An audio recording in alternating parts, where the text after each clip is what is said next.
on the avenue. Oh, he's a character. He is one heck of a character. The juggling act was a sight to behold.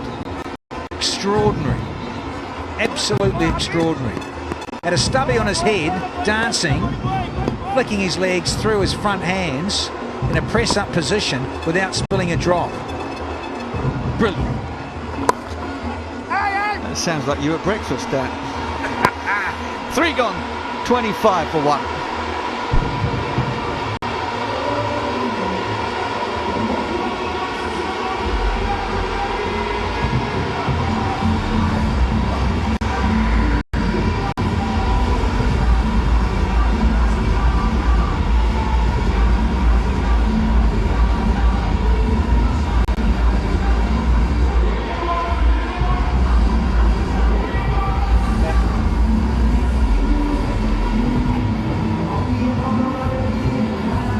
Dream 11 Fantasy scorecard to date with this match, match 13. Bravo, he's at the top so far with his performance. Then Brooks, Narayan causes bowling.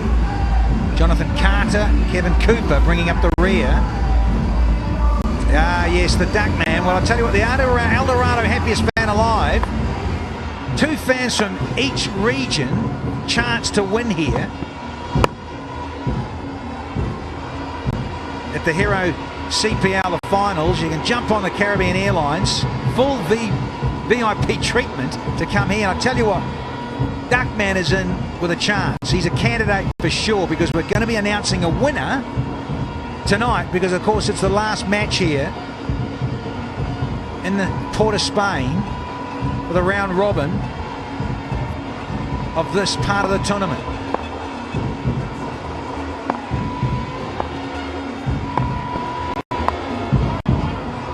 So often the ball has been going to short fine leg this whole week with that sort of stroke. And luckily it finds the fielder. Could have easily been 4 runs for Colin Munro. Well, it's Brathwaite. He's just balanced his field a bit. Not opting to give Munro much width.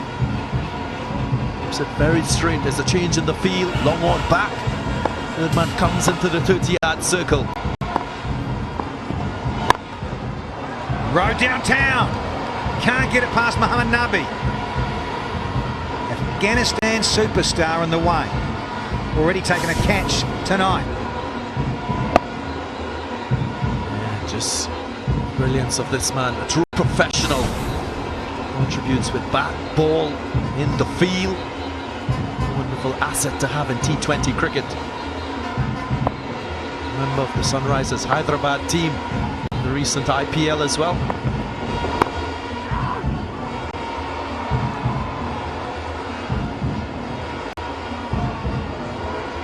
It's a good over so far from Brathwaite. Just a couple of singles off 4 deliveries. Just living every single ball in the crowd here. Party going on, yes, but they care about their team winning. Know that a win here will guarantee them a place in the finals, in the playoffs. Hat-trick of victories if they pull one off tonight.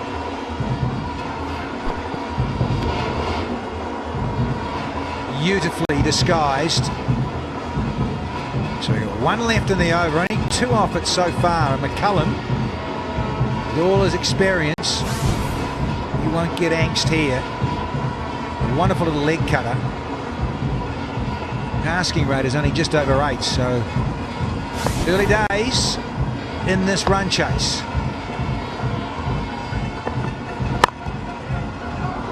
Oh, 1 hand off the play, and it runs away to ruin the over somewhat.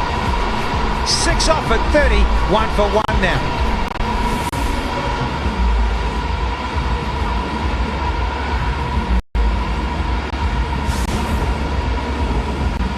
Doesn't need both hands to get the ball to the boundary.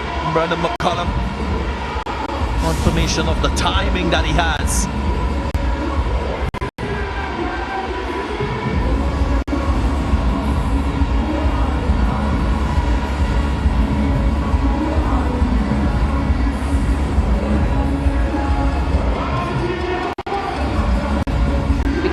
Danny Morrison for kick-starting this innings. 31 for 1 after 4. And I think the crowd sensing that they're going to play a big part in this run chase. Required run rate at 8. As Mohammed Nabi now comes on. Well, particularly in partnership with Hafiz in the last game. Wonderful average and an even better economy rate. One of the superstars coming through in T20 cricket. Yep, 3 for 15 in the win over St Lucia. We go with 24 from just 9 deliveries with the bat. Skipper of Afghanistan. All-round good guy. Yeah, and I think Munro will feel that if he can get on top of him early, this might be a way in which the Knight Riders can really get themselves into this run chase.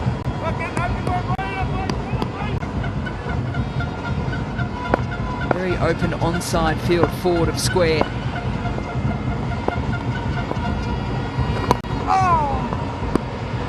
Yeah, I've watched Nabi for majority of his matches in the IPL recently.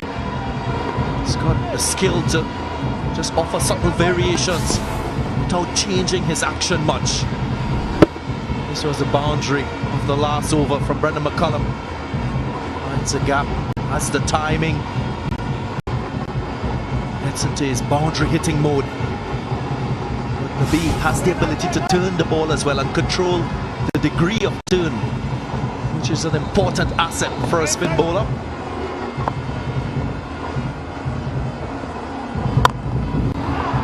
Beautiful. Stand and deliver stuff from Brendan McCullum for a hero maximum. Why wouldn't you smile? He had swung himself almost off his feet here. It's just violent intent. Look at his face. Crunch. Didn't get more than 30 feet off the ground all the way. Oh, it's well bowled, isn't it? Just held back on that delivery a little bit. Brendan McCullum looking to go back-to-back straight, and then at the last minute had to drag it across the line. Good battle between ball and bat here.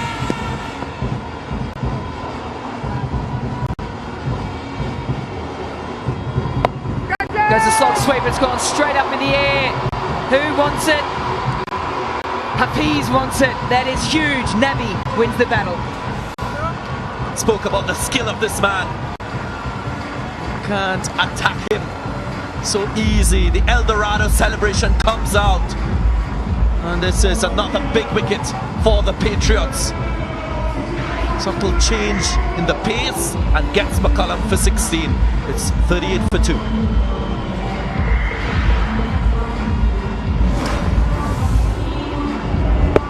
Just held it back slightly. Just dipped on Brendan McCullum, who was already committed to the stroke. Hafiz is not making a mistake with that. Yeah, a bit of concern on the faces of the faithful. He's a man who's not to be taken advantage of.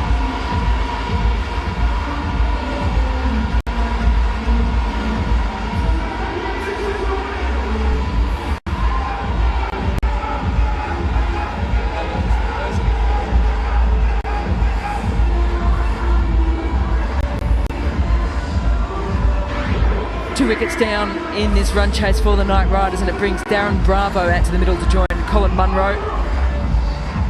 A player that's got some good starts in the middle order, but hasn't been able to really kick on in this Hero CPL. Average just shy of 30, strike rate 116. So the batter's crossed while the ball was in the air, so Munro on strike now. 5 overs gone, 38 for 2.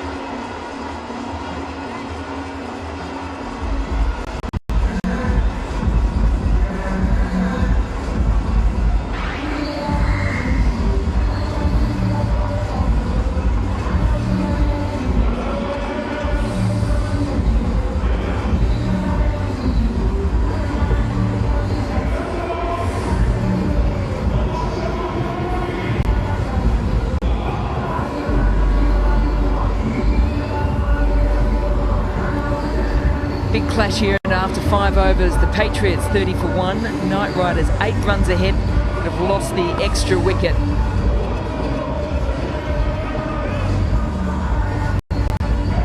Now going to see Hassan Ali coming on. There's a little bit of fireworks at the back end of the batting innings. Now going to have ball in hand. The drums still beat though, no matter what the score. Scales popped himself at first slip, being very aggressive, and that's why. Yeah, he's going to challenge Darren Bravo. He's going to get out a couple of times, caught behind the short delivery. It's the extra pace that Chris Gayle has opted for. This was the wicket of McCullum. Yes, holds it back a bit. Nabi can spin much, gets the top edge.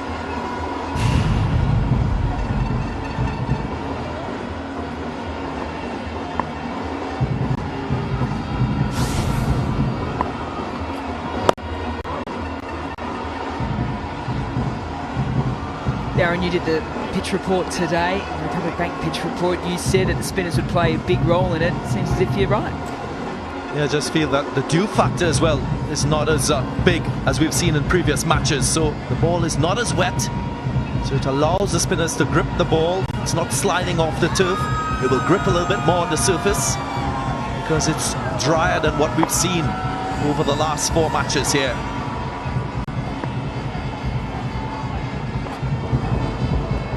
Yeah, no surprise there with the shorter delivery as well. It's been given a wide. So he'll have to re-bowl it, but I like the intent. Darren Bravo went out caught behind to a shorter ball in the last match against the Tridents. I'm trying to do that here. Banged in.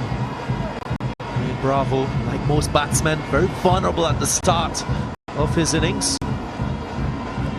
He's losing his footing. Hassan Ali gets a well-directed bouncer. A bit unlucky there to be called a wide.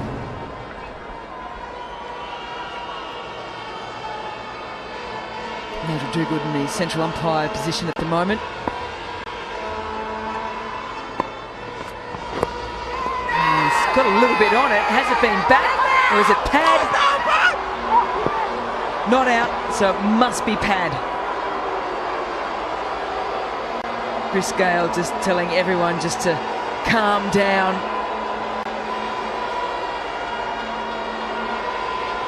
Well, it's heating up. The big man, Chris Gayle, has a lot of pride. He's been fairly successful against the Knight Riders. Didn't score much runs with the bat. Looks like it hit the tie pad. So good call by the umpire.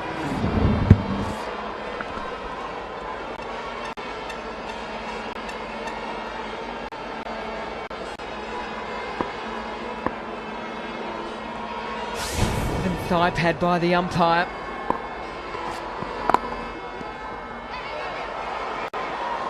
Mark Butcher, you think it may have just come off the face before the thigh pad? Well, there was an angle there. It looked like there might have been 2 connection points.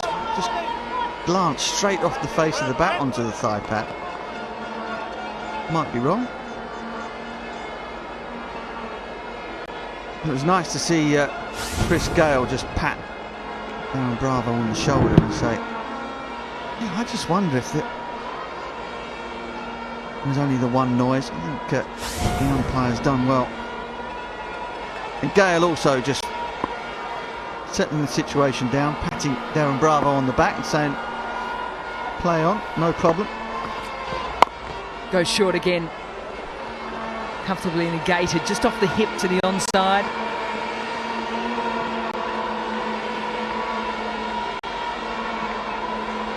The over's had a little bit of everything so far.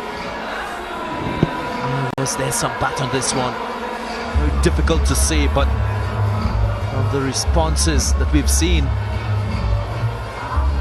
the Patriots, they were confident. Good catch by Devon Thomas behind the stumps.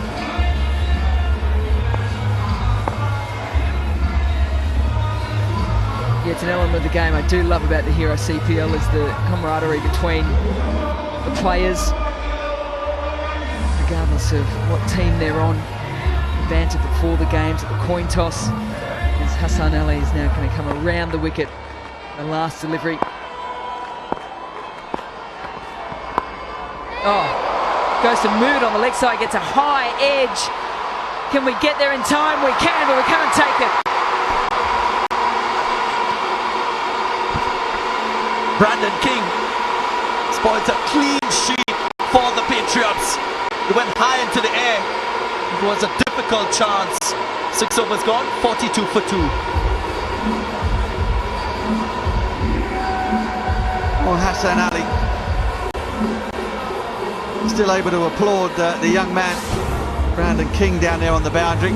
But he's not the first person to drop one down there in front of the Caribbean stand, and I dare say he might not be the last. Just had it. Do not underestimate how much of an effect the crowd has on these fielders out here at the moment.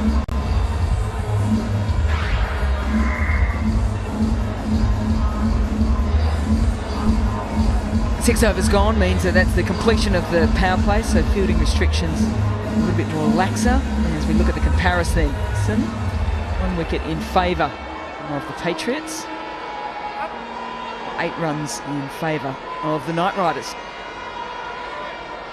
The catching form continues to be a worry for most of the teams.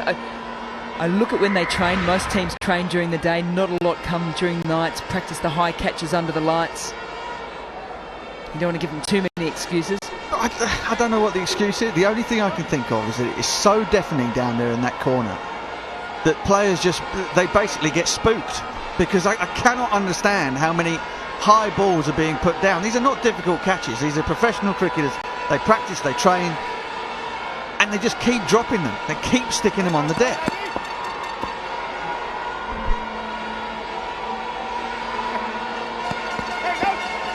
So Nabi now continuing. There's movement again.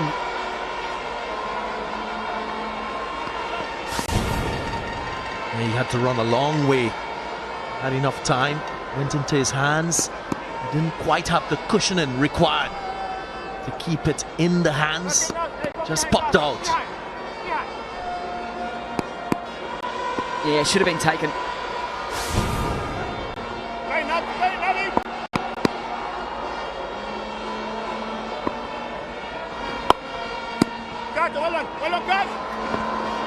Important over now here for Nabi, just to try and keep the pressure on. The Trinbago Knight Riders have not walked any of the run chases that they've won, bar the first, back in St Lucia, first game of the tournament. All of them here at home have been tight, or there have been situations in which, had the opposition taken their chances, that they could very well have gone down. And yet again, Knight Riders batsman gets a let-off. Yeah, Bravo just chewing up some deliveries. This required rate approaching the 9 mark. We will not want this to get into double figures. Mid-wicket and cover, just pushing in again, more pressure. Can't get it past again. Really important now for the inner field to be aware of this. Darren Bravo now 1 from 9 deliveries. Excellent bowling from Nabi. You notice he's got a real low arm, particularly when bowling at the left-handers. The ball hits the shiny side from that angle, it goes straight on. If it hits the seam, it spins. Spin, slow ball, it's gone! He's got him! The change in flight, the change in angle, that low arm again. And he's suckered Darren Bravo. And we've got a Republic Bank classic catch. Someone's held on to one. Yeah, it's the pressure. He's gone for 1, a big wicket. It's 42 for 3.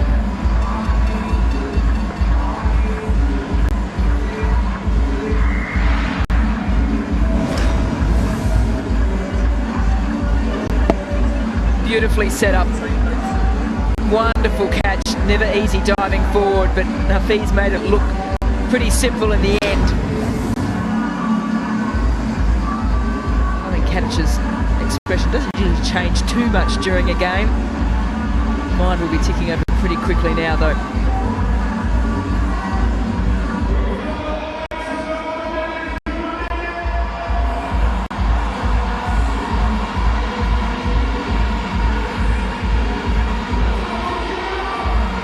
Well, the Knight Riders have a real battle on their hands at the moment. It's their last home game at Queen's Park over. They want to finish on a high. They're top of the table at the moment. We've mentioned that a win tonight could pretty much solidify a spot in the finals. That is a long way from their minds at the moment, because Darren Bravo has been deceived beautifully by Mohamed Nabi, and the completion, brilliant catch by Mohamed Hafiz. They're up and about, the Patriots. The crowd on the flip side are certainly not up and about. They're starting to panic a little bit. 1 ball to go in the 7th. Inish Ramden out in the middle.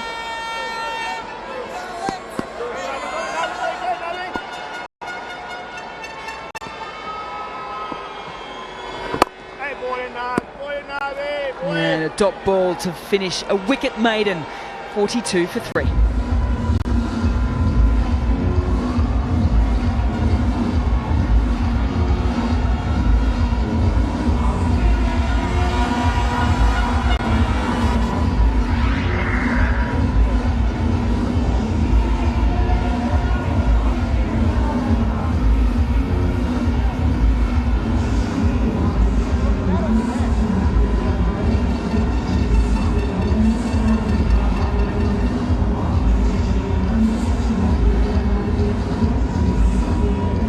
Patriots put on the highest total at Queen's Park Oval for this Hero CPL, 158.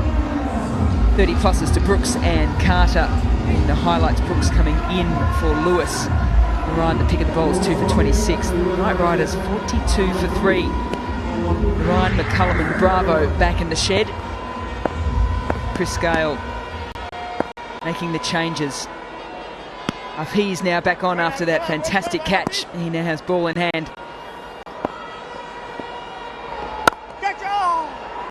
A little bit of air time again. They're looking for 2. And they've picked off 2. Which means that Colin Munro now goes past 200 in the Hero CPL. And the beat. This was the wicket of Bravo, just reaching for it, playing away from his body. What an excellent catch. Good anticipation from Mohamed Hafiz at cover.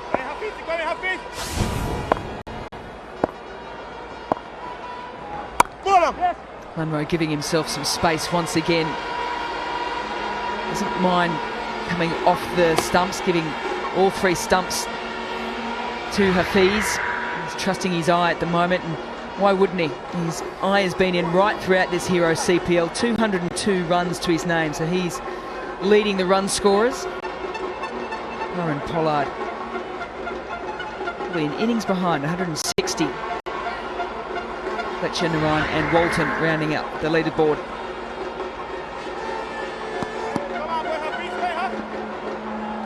Ramden didn't trouble the scorers too much last game. After a well-judged innings the game before.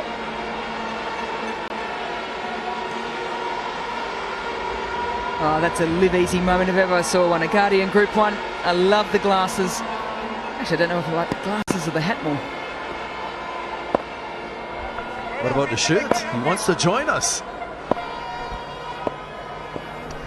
I prefer his. Hey.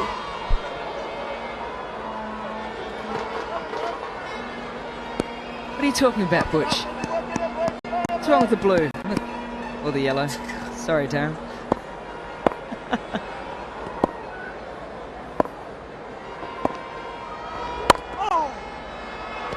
Working square again. It's a strength area of Colin Munro, square of the wicket. Either off the front foot or the back. Yeah, just keep your eyes on that required rate.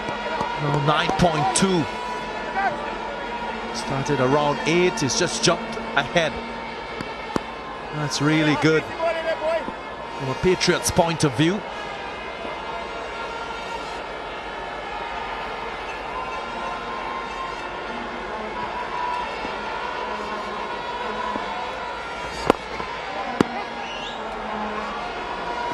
quick single to finish off the over. 6 runs coming from it after 8, 48 for 3.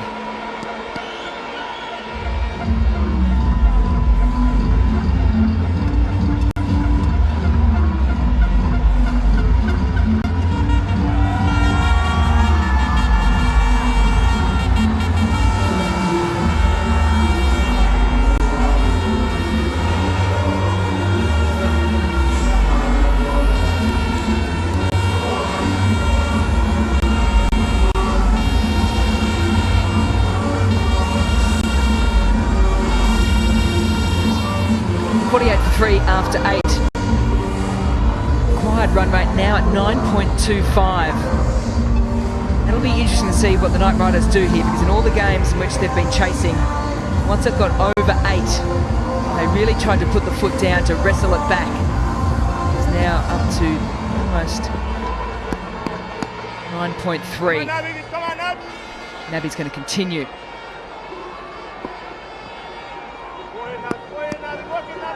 I think that one just stuck in the fingers a little bit.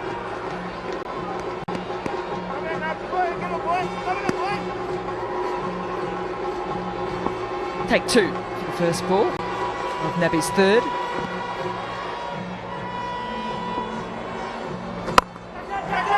Goes long, there's a fielder underneath it, and would you believe it? Brandon King once again. Security! Arrest that fielder and help him into the crowd. Dig a hole, Chief. No! What is going on here? Those are as easy as they come in the outfield. Well, caught it in the bottom lip. I tell you what, his bottom lip deserves to be dragging on the floor. First one should have taken. Slightly more difficult. That, as an outfield catch, is as easy as they come. Trevor Penny will be having kittens down there in the dugout.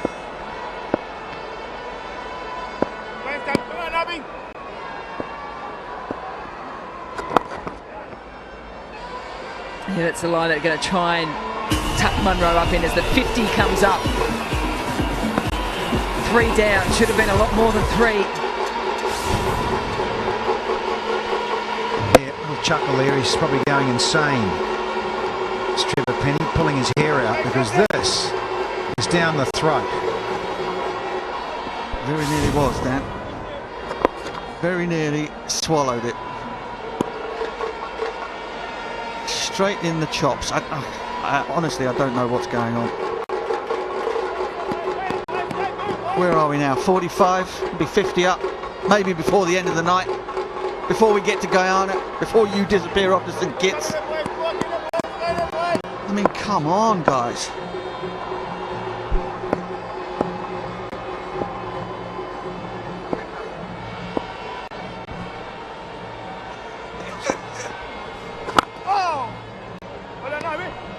Yeah, that angle from Naby. He's bowling well to Munro, not giving him too much space. That low arm, just sort of angling the ball into the left-hander. In amongst all the drops, he is still bowling exceptionally well. Getting frustrated.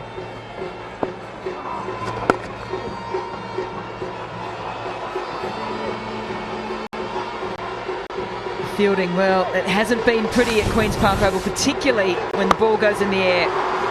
I think this was Tino Best, and that was one of the easier ones. And then it just continued on the outfield on numerous occasions. On the infield, was Shadab today. And then King's double.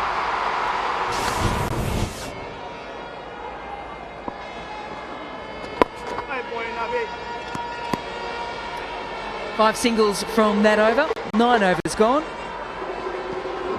53 for 3.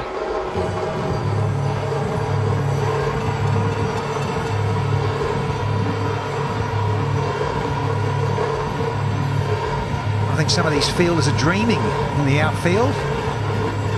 Should be on Dream 11 Fantasy Cricket though. More details. Log on to that dream11.com/points to get amongst this game.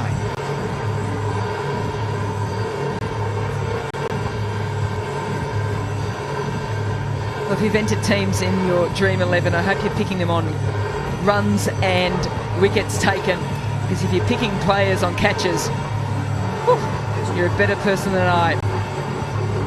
The wry smile on Trevor Penny's face there, far right of screen. He's the fielding coach for the Patriots. He'll be thinking up a few new fielding drills.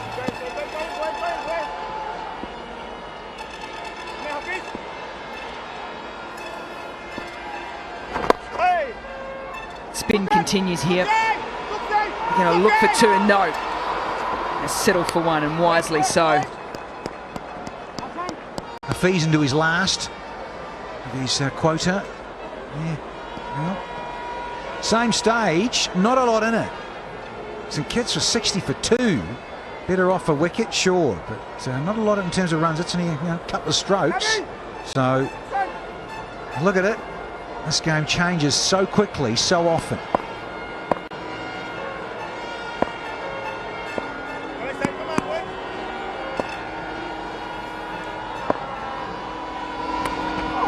Big outside edge, and it's going to go through the inner field. It will race away.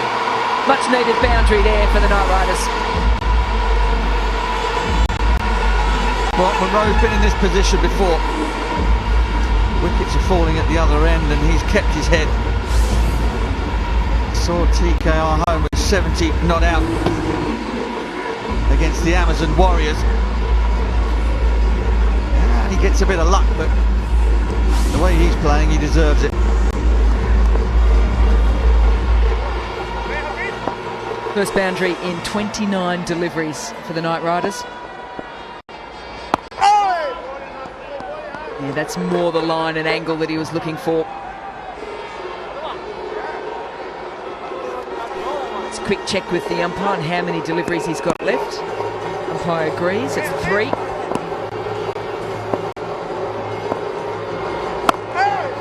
Tucks him up once again. Hassan Ali, good hustling. Came off the line quickly. Got the word from his countryman, Mohammad Hafiz. Herring in, cutting it down to 1.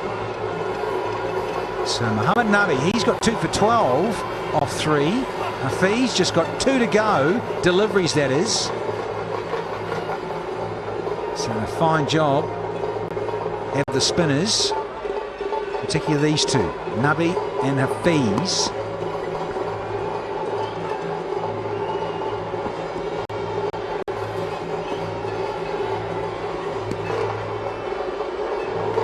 Interesting there. Got a couple of spin ball wizards left up his sleeve as well. When Nabi and Hafiz are done. Badri, Shamsi. Well, there will be more tweak for the TKR to counter.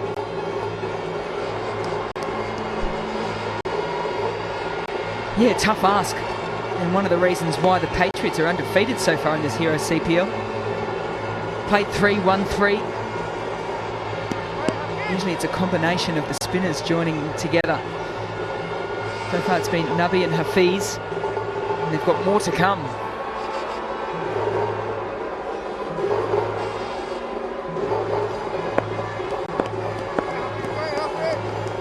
Munro 27 from 22. He is key.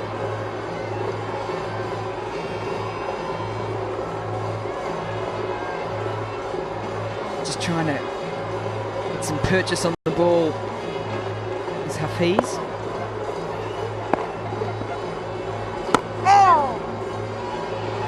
He's liking the way in which he's getting that angle into Munro. 61 for 3 after 10. Which means, yeah, it means we're having a carrot break.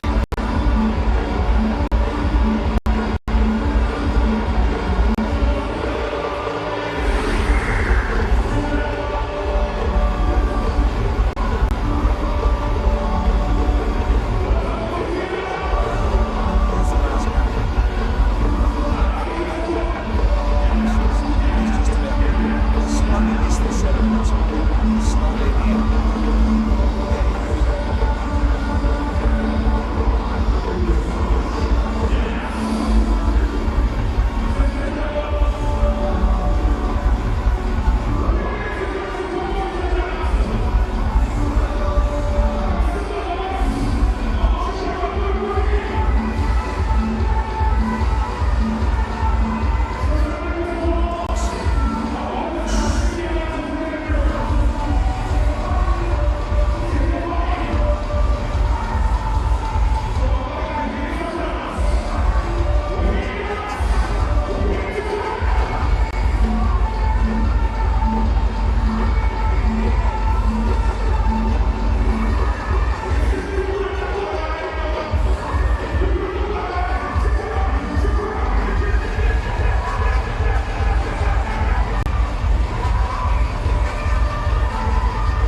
the Trinbago Knight Riders have a battle on their hands here. 61 for 3 after 10. And even more issues for them because spin is going to continue. It's been a wonderful partnership between Navi and Hafiz. That has now been broken as Tebray Shamsi now comes on. South African bowling his left arm leggies.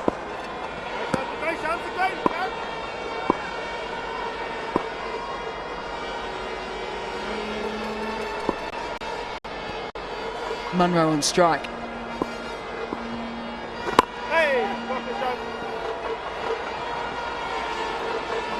And strike rotation is handy, but they probably need to find a few boundaries. These are the groundsmen just going, this is how you do it. Straight over the top, through point.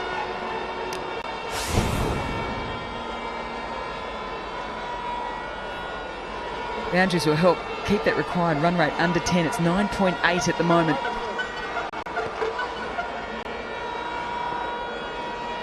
He's all very well out there with his broom, the groundsman. He wants to do some catching, shadow catching. Some shadow guitaring from you, Butch. Give him some lessons.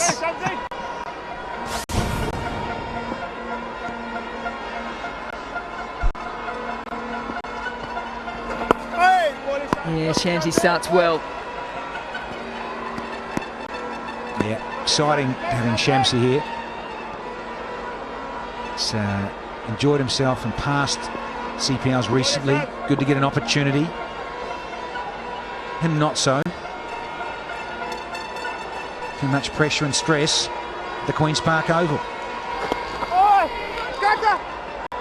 Well, this could be close. And I think that's stump's broken by the gloves, not by the ball. And not a great throw, it has to be said. Pick up, throw, base here, look at that.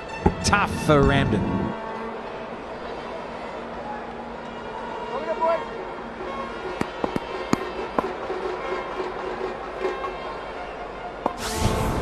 Yep, Jonathan Carter, guilty party. Just going to pick up beautifully, right over the bails or next to the stumps. Bang, would have been gone.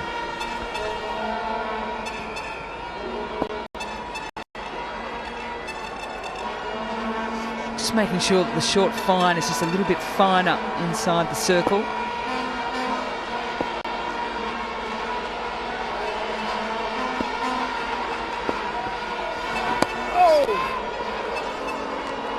Well bowled, past the blade. Here's another thing for fielding coach Trevor Penny to look at. That pickup got his feet in an awful tangle.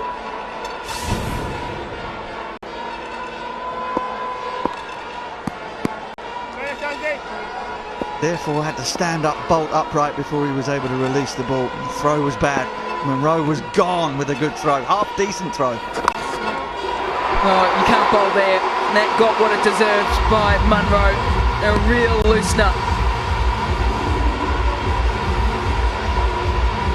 Just undoing all that good pressure at the start of the over. 4 balls was only a couple of singles, and then this, well off target, and goes the journey.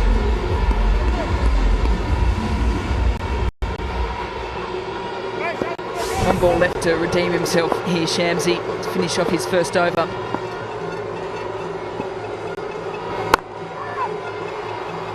Well, had a lot of air time, but a lot of space to work in. So single off the last, 7 runs coming from it. 68 for 3 after 11.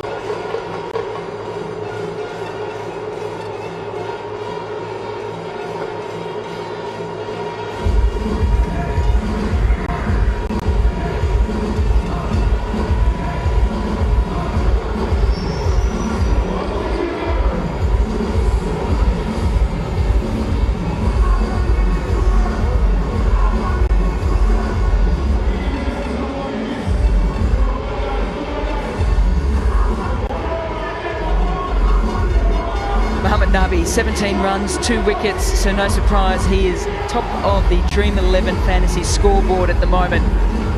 Wayne Bravo, a wicket to his name. Sunil Narayan, wonderful bowling spell. 2 for 26. Braithwaite and Brooks round out the leaderboard. their shoes again, because we've got Samuel Badgery coming on with his leg breaks. 3 times he's taken 3 wickets in a CPL match. Best of 3 for 13. The 2 wrist spinners on.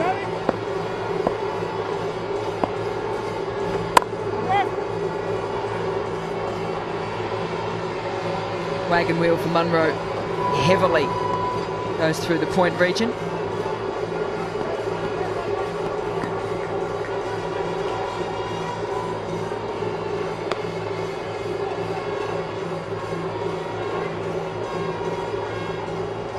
Chris Gale just manoeuvring the field every single ball. He wants to make sure that every single fielder is not only in the right position, but he's got the right fielders in the right positions as well.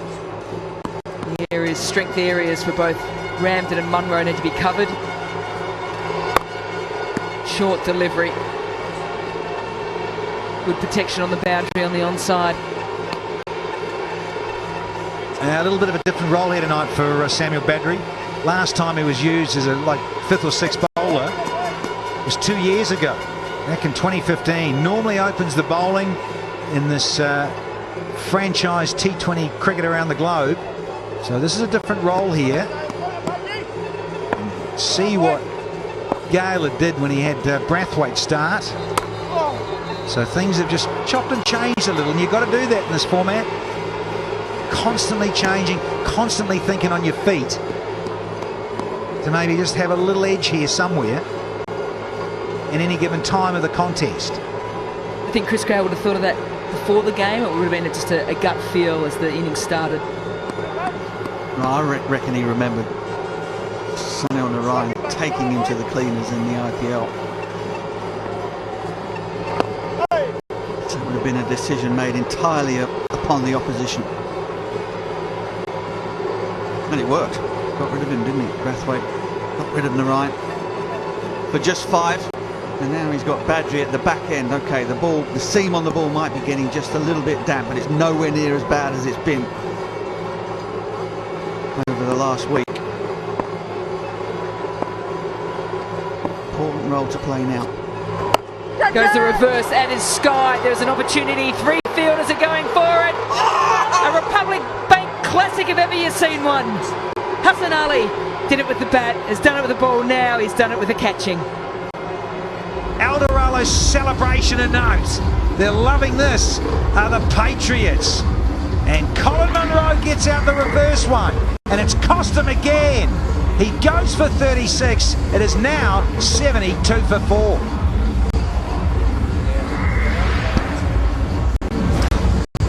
Twice we've seen the reverse from Munro, and twice it's cost him his wicket. And this is an utterly brilliant catch from Hassan Ali. Utterly superb. We've seen some absolute dollies dropped out here in the last 4 or 5 games, but that was right out of the top drawer, as was the boogie.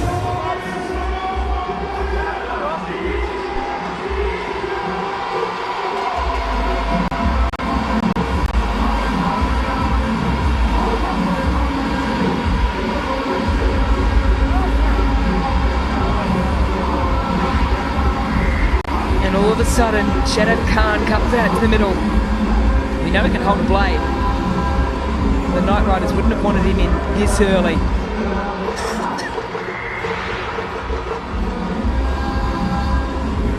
And he's in there because that man on screen, in his very first over, has picked up the key wicket of the leading run scorer. The reverse sweep has gone out twice to this shot, this hero CPL, and just watch this. Brilliant, absolutely brilliant. Hassan Ali. It's flown off the blade. Through the hands, and a boundary. No. Ends the 12th. 76 for 4. From the sublime to the utterly ridiculous.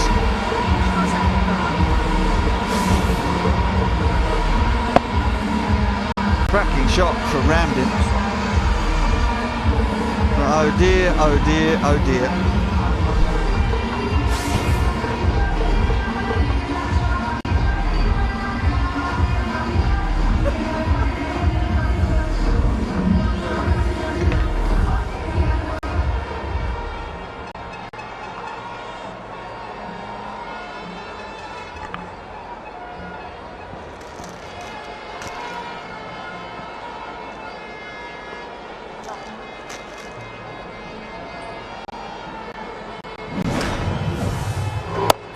This was the wicket. Wicket of Monroe. Reverse sweep. And what a catch, Hassan Ali.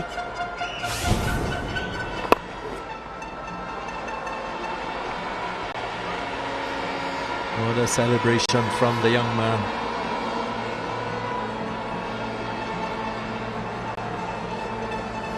The hero fan of the day gets $500 US.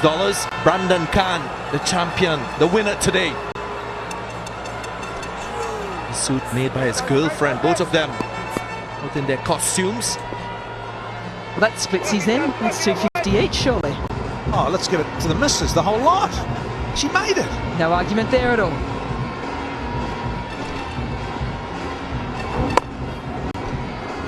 Finish rammed in, still there after an early let off. Brandon King wasn't able to hold on. Despite this, the Patriots, well, they're sending that required rate higher and higher. It's about 10.5. It will require something special from these two. No Dwayne Bravo as yet.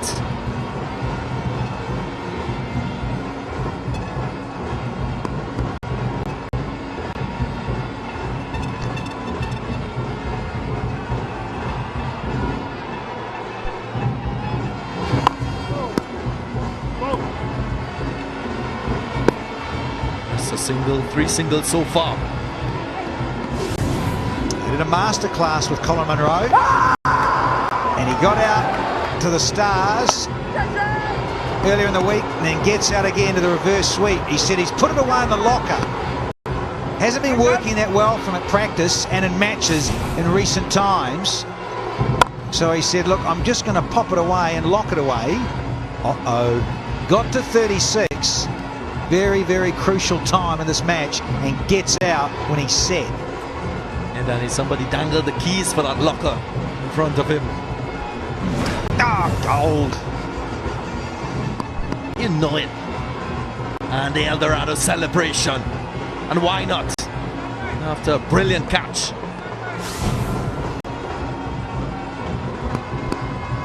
Phil Simmons had a chat to him just a couple of days ago and he said just that the culture of the team, everyone's really gelled exceptionally well right from the start. Aerial but short. Shadab Khan not afraid to play his shots. They need to get a boundary, at least 1 per over.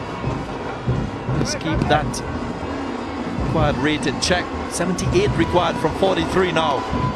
And how that team gels is really important in this T20 franchise cricket because the players come in from all over the world, all different islands. They come in maybe with a week or so to get to know each other. And the Patriots have obviously done it very, very well, having won their first 3 games.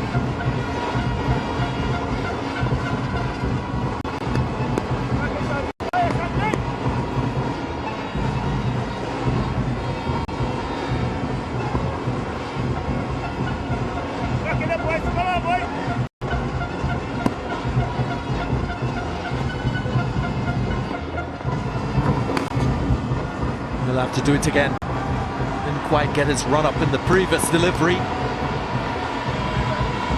This is the Eldorado chess presentation.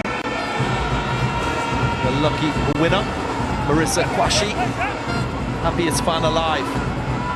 The lucky winner, winning the lucky draw. Any crew hiding in that chest? Love it there. 13 done, it's 83 for 4.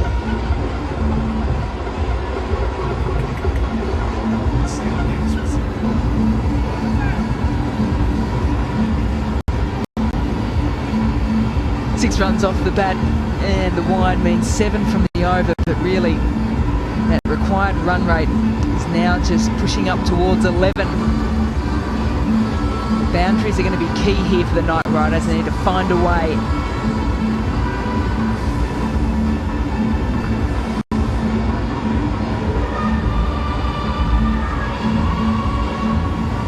Getting some treatment there. A little bit of support for his wrists.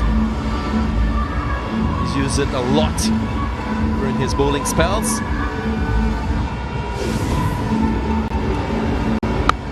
4 wickets to go down, still on the ride.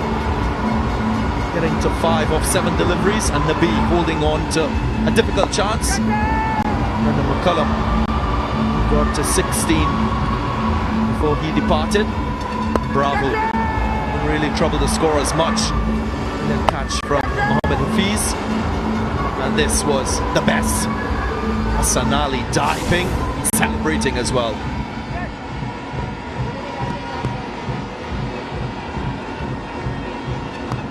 Usually opens the bowling in the middle order now. Again, use of the feet from Ramdin, not making good contact. What they've done in other run chases really well, the Knight Riders, is when things started to get out of reach a little bit in terms of that run rate required, they found boundaries in the first 1 or 2 balls, and it just took pressure off the rest of the over. They haven't managed to find the boundary at the start of the over. It's just been basically working in singles. Yeah, Dinesh Ramdin know exactly what Samuel Badri will be doing. The Eldorado happiest fan alive, Jenna Abraham. Jenna and the friend will enjoy the Eldorado VIP experience. Hero CPL Finals. Congratulations to her.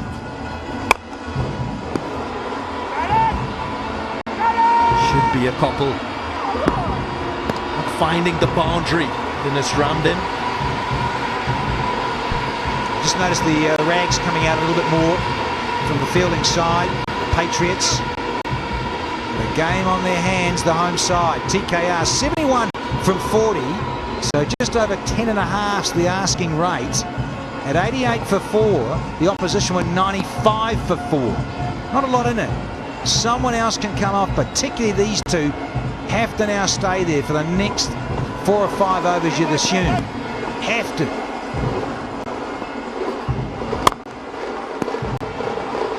Again, very good from Samuel Badri. Not accustomed to bowling at this stage of the innings. Doing a very good job so far. Into his second over. Considering he's bowled most of his deliveries within the first 10 overs of a T20 match. Chris Gale moulding him to have a little more versatility. Very economical as a bowler. It's a massive game for the Patriots too, because we know they've won their first 3. They win this one, then they go home. They've got this run of games at home, which you'd think they'd be more than comfortable, happy to think they're going to win the majority of those. Again, good adjustment. Use of the feet, trying to get under the ball. Shadab Khan, Samuel Badri realizing this. He's playing it into his legs. Yeah, words of encouragement there from Ramdin to Shadab Khan. Just keep your head. Got him! Exactly what the Patriots would have wanted. Another wicket goes down. And I think that comment of just keep your head meant that he stayed in his crease. He didn't want to charge. He wanted to try and keep control of things, but then he probably picked the wrong length. Ball got through the defences. He's gone for 3. Knight Riders 89 for 5.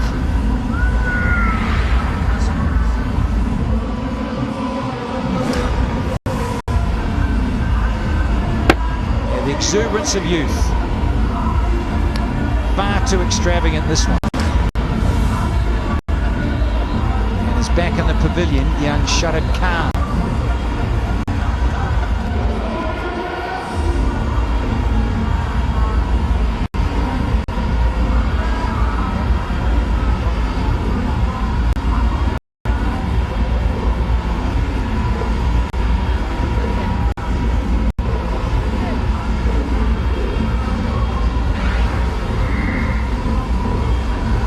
The captain of the Knight Riders strides to the crease. Bravo. Good average, 22. Good strike rate. Usually very explosive at the back end of the innings. Will be Trinidadian against Trinidadian. They know each other very well.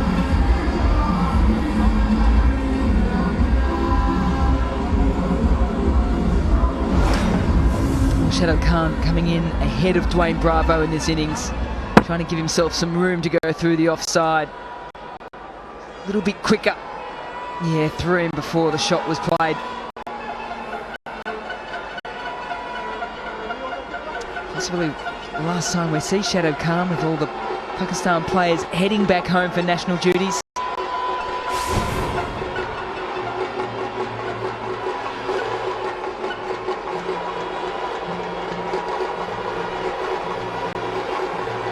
One delivery left in this over for Badri. Just 6 runs conceded so far. Not a dot delivery. 14 overs gone, 89 for 5.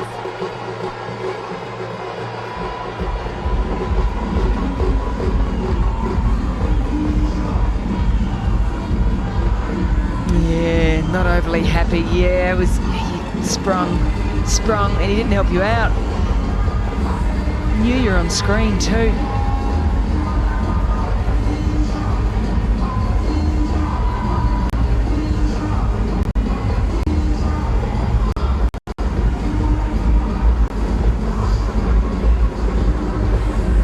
Shamsi into his 3rd over.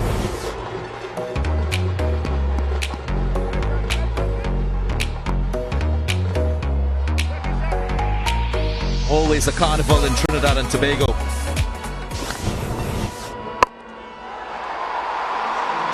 Does he get it right? He does. After a couple tries, Ramden gets this one off the middle for hero maximum. And one of the noisiest corners at Queen's Park Oval comes alive again. Shamsi, he can be a handful, but it's a length there. And this guy, Dinesh Ramden, is so key now for TKR. 28 from 20. And don't they know it? Wide delivery. Pressure early in this over from Shamsi. They need a lot more boundaries, Mel. That they do, and that's what pressure puts back on the bowlers when you get that boundary ball off the first. Shamsi not getting that one right, so it's a good start. 7 from 2. Can they go big this over? Stifle appeal. He's probably getting an inside edge to Dinesh Ramden. It's the first over. The Knight Riders have struck a boundary off the first ball of the over. This one too close. Pumping his arms, being able to make contact.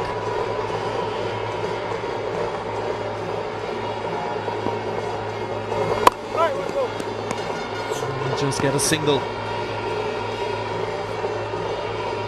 And Trinidad is known for its slow bowlers, spin bowlers. Dinesh Ramden would have grown up playing against lots of spinners, so too Dwayne Bravo. Spinners who have contributed greatly and significantly around Tobago and West Indies cricket. Rafiq Jumadeen, Ranji Nanan. Quite recently, they lost a good soul, Rohit Balkisoon, scorer who would have done yeoman service for 37 years. Departed. This is the options available. 2 from Badri, 1 from Shamsi left. Yeah, 1 from Mohammad Nabi. And then the big fella, Carlos Brathwaite. See what he may offer up. But certainly you look at this lineup, Darren, and the spin options for Chris Gale is in terms of strategy at this venue, and you go back to Warner Park and St Kitts.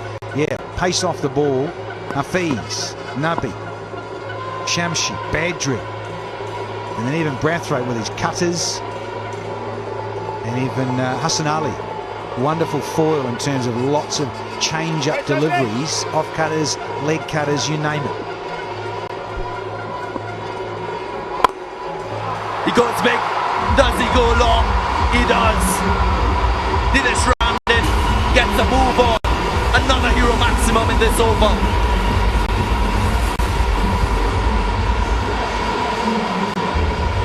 Yeah, strength area here for Ramden. Anywhere between mid-wicket to long on. On this occasion, gets the full length, doesn't go for the slot sweep, stands up tall, swings straight through the line of it, brings the crowd to life here.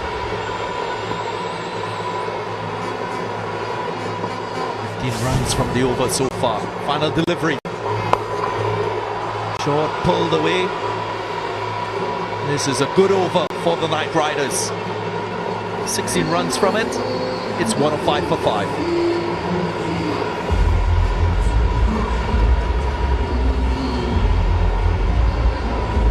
It's amazing what one big over can do to the scorecard. And also to that worm as it heads closer and closer to where the Patriots were at the same point.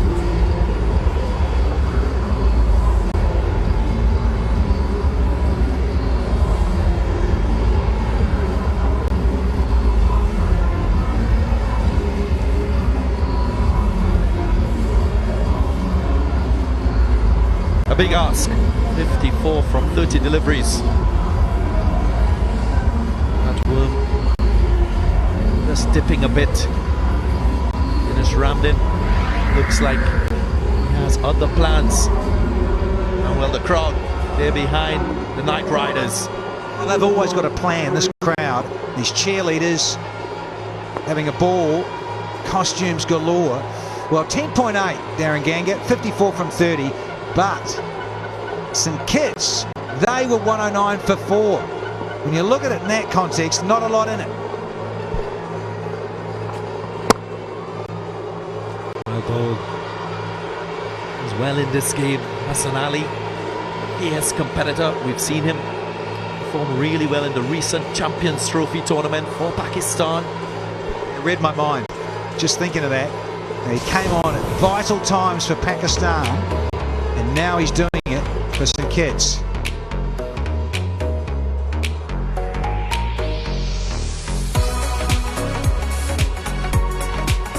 Everyone capturing the moment at the Queen's Park Oval. Such a lively atmosphere.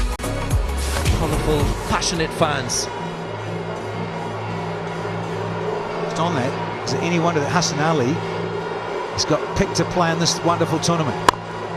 Big stage, Champions Trophy, does well, Pakistan get up and win it, and so it puts you out in the limelight for these such tournaments. Wonderful experience for a young guy who's 23, Hassan Ali, to be in amongst this sort of stage. Pressure on, got to come on and try and deliver here for your franchise. He's fairly young to international cricket, just one test match, 21 ODI matches to his name. And he continues to cause problems, batsman. Yeah, that required run rate now up to 11.56, so it'll be interesting to see what the plan is between that man there, Dwayne Bravo, and Dinesh Ramden. Ramden needs to really go.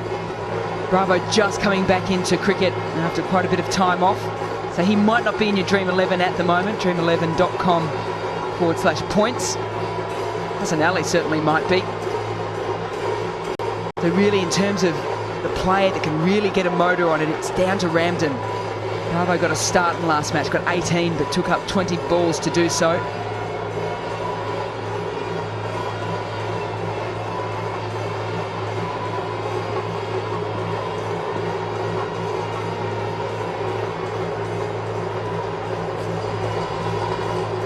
Good short delivery. Wasn't that quick, it was a slow bouncer. He's just got such confidence. That's what I love about Hassan Ali. He's prepared to bowl what he wants to bowl and the plan, what he's asked of. So he's always just thinking about what he's about to do, and he's now asking about the change in the field. Chris Gale having a little nod and a chat with his bowler from cover, so the field gets tweaked. We've seen Yorkers, changes of pace, bounces. There's a tickle for a single. Chris Gill wouldn't mind this. All he wants to do is restrict the boundary scoring. Run a ball wouldn't get Knight Riders over the line. 3 runs from the over so far. Hassan Ali After this delivery, you'll still have 2 overs, so you think that Chris Gayle will want to use him all the way to the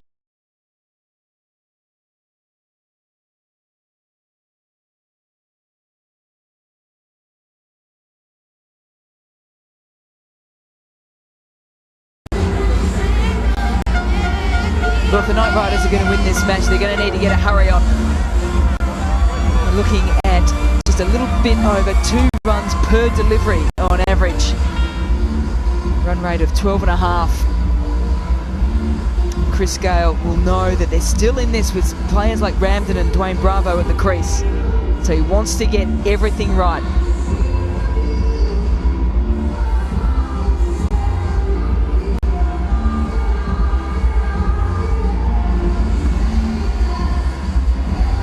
Long discussions between the interested parties. Samuel Badry going to his captain Chris Gayle, discussing the state of the ball, whether or not he's going to be able to get a decent grip on it. Gayle going through his options as to who he has left. The Professor, Mohamed Hafiz, deep in conversation with Rose Shamsi. This is a team that's completely united, the Patriots. Of course, winning develops a good team spirit. There's nothing like it. But in these tight situations, more information is shared between the players out there. More chance everybody feels as though they're invested in the result. The upshot is Carlos Brathwaite is entrusted with the 17th over.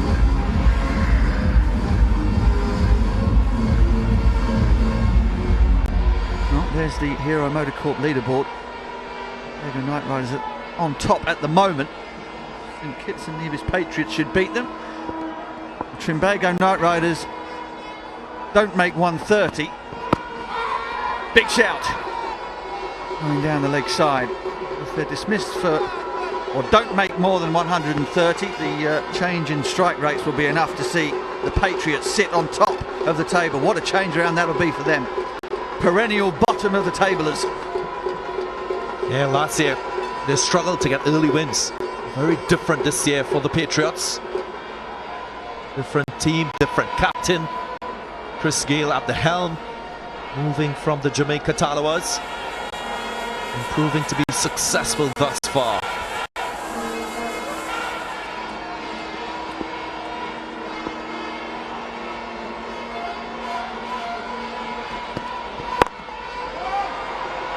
Finish round and still in there, still up for the fight for TKR.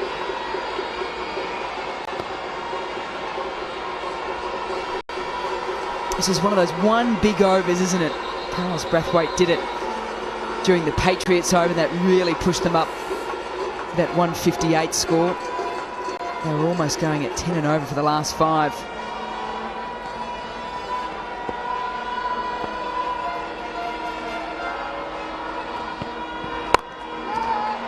Banged away again into the leg side. No real timing from Dwayne Bravo. Yeah, he doesn't have the luxury of deliveries to get himself in. He has to go hard from the get-go. Not much batting to come. Jovan Searles, Kevin Cooper wouldn't have much deliveries as well. It'll be all about boundary scoring.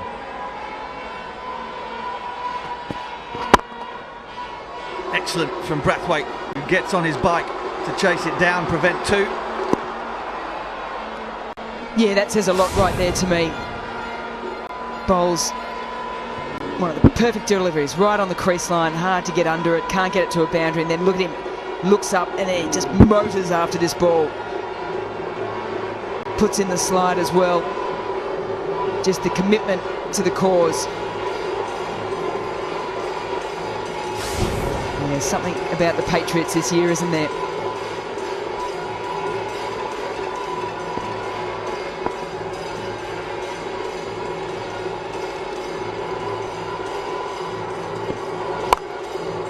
Carved into the leg side, just in front of square.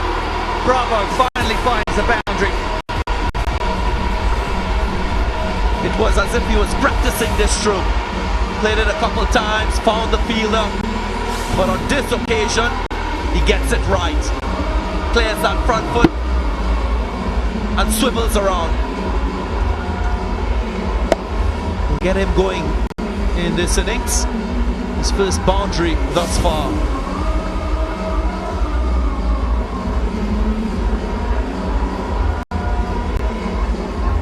The rate's still up above 13 runs and over.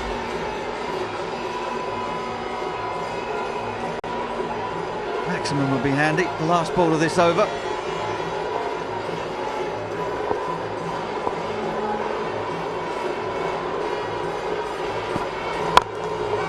Went for it. He'll have to settle for 4. And I think at this moment in time, the Knight Riders will take it. 17 gone, 121 for 5.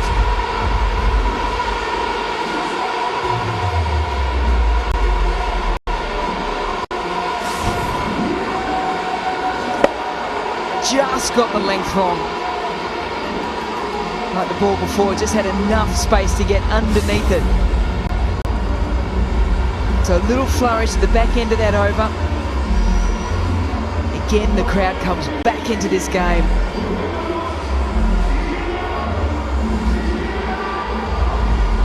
Tense in there. A lot of chin stroking. Not a lot of smiling and joking going on. They know they're behind the 8 ball. Fans know it too. Down in your picture has been utterly superb. Brilliant catch in the outfield when all around him were shelling them. Arab girls are still giving it plenty. Ramdin's going to have to do what no one else has managed so far, and that's bash Hassan Ali. 2 overs with 6 dot balls and just 8 runs from them. Yeah, the reason why the TKR technical team and players are so tense is because Chris Gayle has a lot of options available to him. Hassan Ali one, Muhammad Nabi another.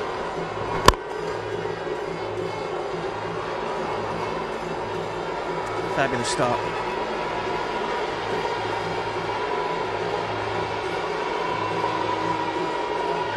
Not seen much in the way of batsmen getting down on one knee and playing scoops. A lot of Yorkers being bowled. Bravo, final ball of the 17th over. Again, that bat twisting in his hands. He's not quite finding the timing, but he's finding the boundary. All that matters right now. Oh, it's up. Oh, he's done more than find it. He's cleared it. Hero maximum for Bravo. He waits on this one. He's very good at hitting under the ball. Dwayne Bravo doesn't commit himself, picks it up on length, and has got the pace to allow him to time the ball to get a hero maximum. What a shot.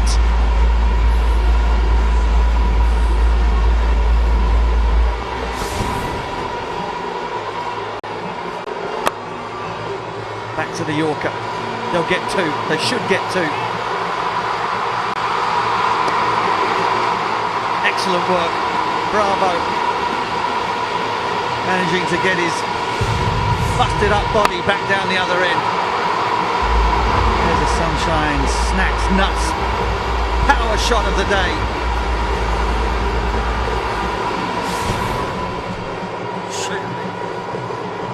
Well, cometh a moment, cometh a man. The captain is out in the middle.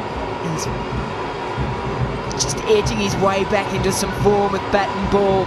He's taking in some deep breaths. He needs just to keep a cool head here. 20 from 11 he's got at the moment. Shifts around in his crease. Bravo. Turns and throws. Oh, that's brilliant. That is absolutely stunning from Hassan Ali. What a competitor. What a cricketer this young man is. Bravo's got to go. Yep. Brilliance. Cricket at its very best. Hassan Ali, the man leading this charge. Good with the ball, good at catching, How about this for a piece of fielding? Gets rid of Dwayne Bravo. He was looking in ominous form. 20 off 12. He has to go. It's 130 for 6.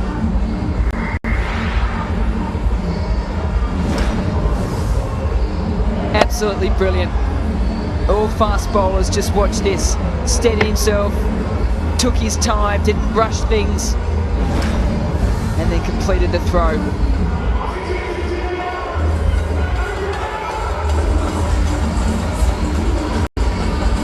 One of the most exciting players going around world cricket at the moment.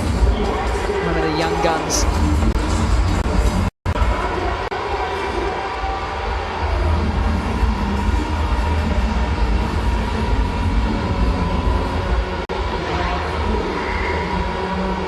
Javon Searles struts out to the middle. He's been the hero for TKR before in run chases. In this Hero CPL.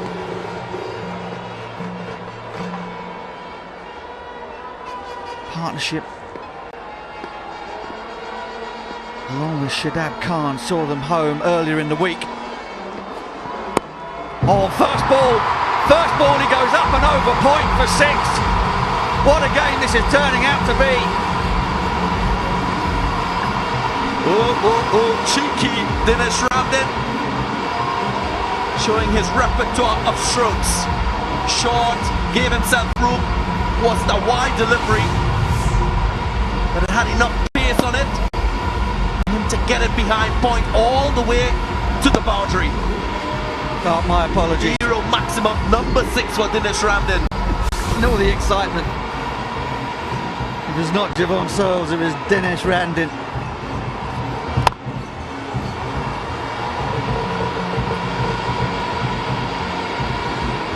Well, they're up with the rate. They're up with the rate. 2 to go, 137 for 6.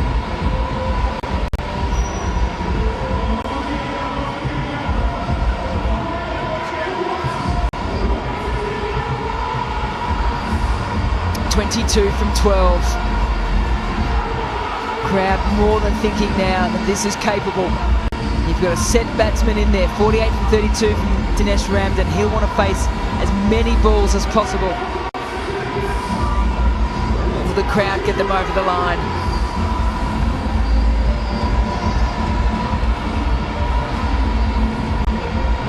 Well, home fans might have preferred a nice easy victory in the last home game. They're not going to get one. They might still get a victory, but it's not going to be straightforward. Here's the E-Zone fastest 50 table. Darren Sammy at the top there, along with Colin Munro. 23 deliveries. $5,000 will go to the winner at the end of the tournament.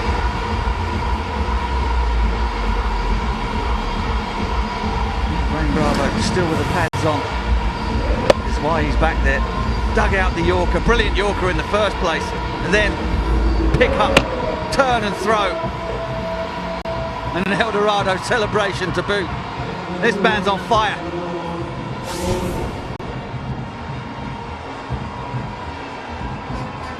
Yeah, I think that's why he's got the right arm taped from all the celebrations of wickets he's taken. Whether it's wickets, run-outs, always in the game.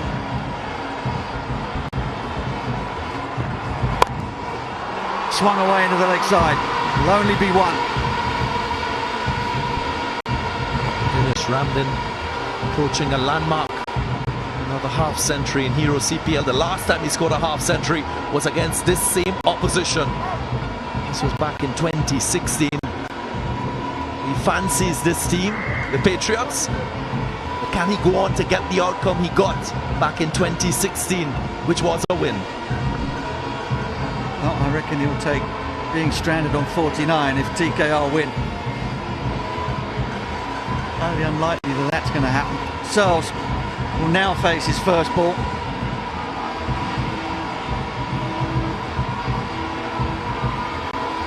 Third man up, fine leg up, long off, long on back. Brathwaite keeps his nerve.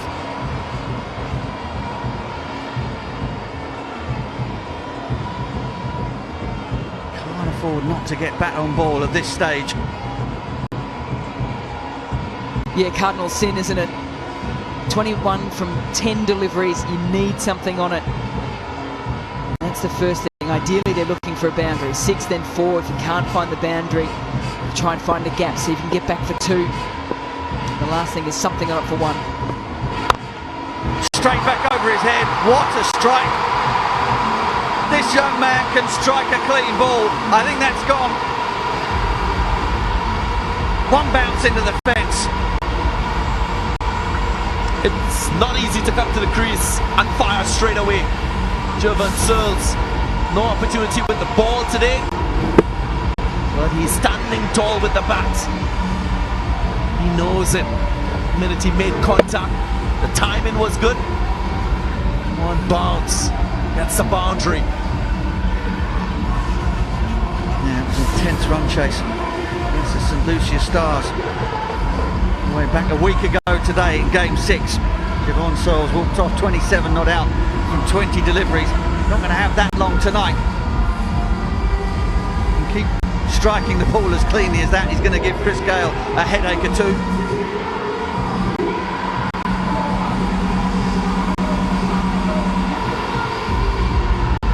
There's a lot of switching of the field going on. We've got an extraordinary field placing now. Got long on. We've got a man almost standing directly behind the bowler on the fence, as well as a long off. 3 men in an arc between long on and long off. You add mid-wicket into that. 4 men in on the fence in front of the batsman. Never seen a field like that before. The end of one of these.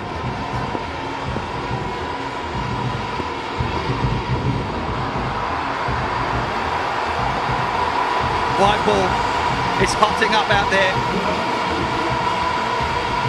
Make that 16 from 9 now.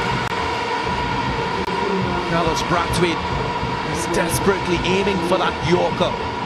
Probably to hit leg stump. If he errs, well, DKR will benefit from the extras. I wonder, with that field, does Searles know that it's going to be full? Is he going to play a scoop? No, he's not. He doesn't need to, because he's tagged it over long on for another hero maximum. Oh, what a game! They're on their feet. This is swinging this game in favor of the Knight Riders. A sigh of relief, and well, the Carib girls, they're jumping for joy. Look at this strike. Off the middle of the bat. 10 off 3 deliveries for Jovan Searles. Well, I hope the construction of these stands is A-grade, because people are up and about. It is absolutely heaving here. Simon Kadich liked it. Jovan Searles just playing it nice and coolly at the moment. But all of a sudden, Chris Gale's got a massive headache on his hands. Just 10 from 8 required. Well, he's got Hassan Ali to bowl the last over, but how many is Carlos Brathwaite going to leave him to defend? That's why so often you'll see in T20 competitions around the world, in these situations, the best bowler bowls the 19th. This is why. Hassan Ali might end up only defending 4 or 5. Better, right in the block hole. They'll settle for 1. 150 up. Whoa, what a game we have in our hands. Everyone anxious. Look at these strikes. The first one and then the second. Even better. All the way. Jovan Searles showing his worth with the bat in this Knight Riders team. Noise has been cranked up 3 or 4 notches out there.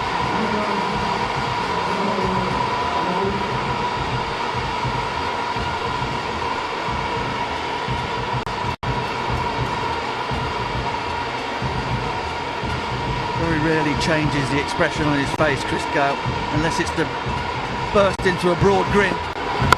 And he's not going to be grinning now, because that's gone out of the park. Rammed in, has rammed it over mid-wicket. for another hero maximum, bringing up his 50 in the process. And has he just won the game for TKR? They certainly think so. Well, what a strike. 19 overs gone. It's 156 for 6.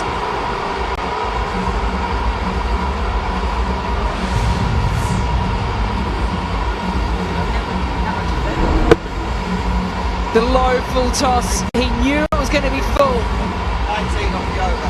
19 runs coming from that over with a 6 off the last. He celebrates his 50 with a 6. He gets his team within 3 runs of a magnificent win.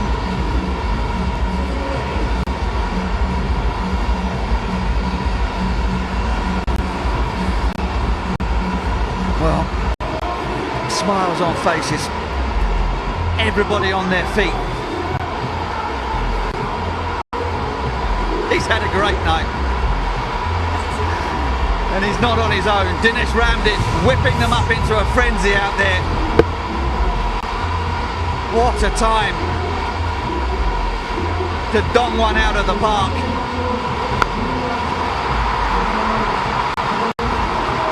What a run chase we've had here. They looked down and out 4 overs ago. The run rate climbing, wickets tumbling. Hassan Ali and Chris Gale in control.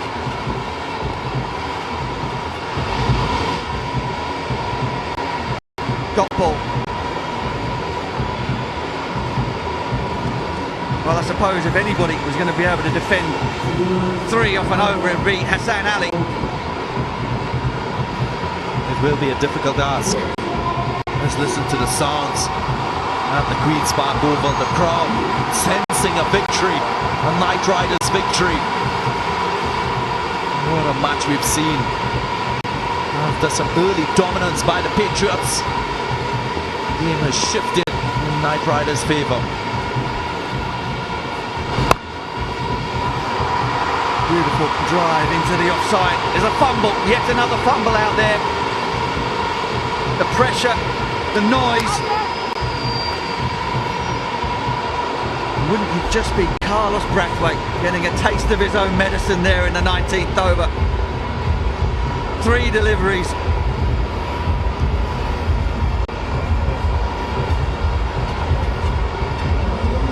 We've got a referral for a run out there.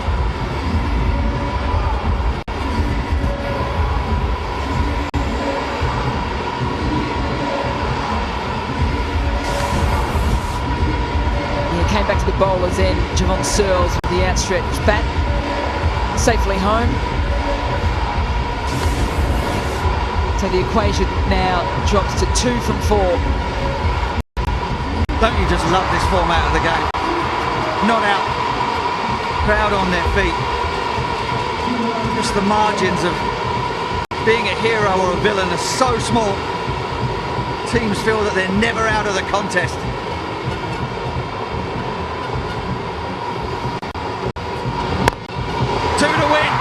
It doesn't matter now. It's 1 bound 4 for Dinesh Ramdin. What an innings. What a celebration. Queen's Park Oval erupts. And the TKR have won 3 on the bounce and have guaranteed themselves qualification to the playoffs. Think about Dinesh Ramdin and Knight Riders. They always seem to have that star performer coming to the fore. Last match it was Sunil Narine. And this time, Dinesh Ramdin leading the batting and taking them out of a difficult situation. What a win. They're all up in their feet, celebrating this win. What a match we've seen. Local player from Trinidad and Tobago putting his hand up and, well, he's animated in celebration. Well, that must feel good. That must feel so good. To be a hero in front of your home crowd, to lead your team into the playoffs in a quite brilliant, nail-biting run chase. In the end, there were 3 balls left. Yeah, I wouldn't mind kissing the middle of that bat myself. It was like a shotgun every time the ball hit it. And the party is going to roll on for the rest of the week, you feel, here in Trinidad. Errors perhaps from St Kitts and Nevis Patriots costing them in the end, drop catches. But here's the winning shot. And he knew it from the moment he got it up and over Hassan Ali's head. You have to feel for Hassan Ali being on the losing side tonight. He'd been quite superb, but it's this man, Dinesh Ramdin, who takes all the plaudits and is the toast of the Queen's Park Oval.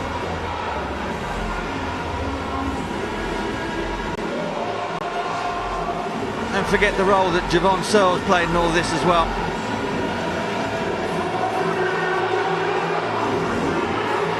Just soak it up, why don't you, Dinesh Ramdin?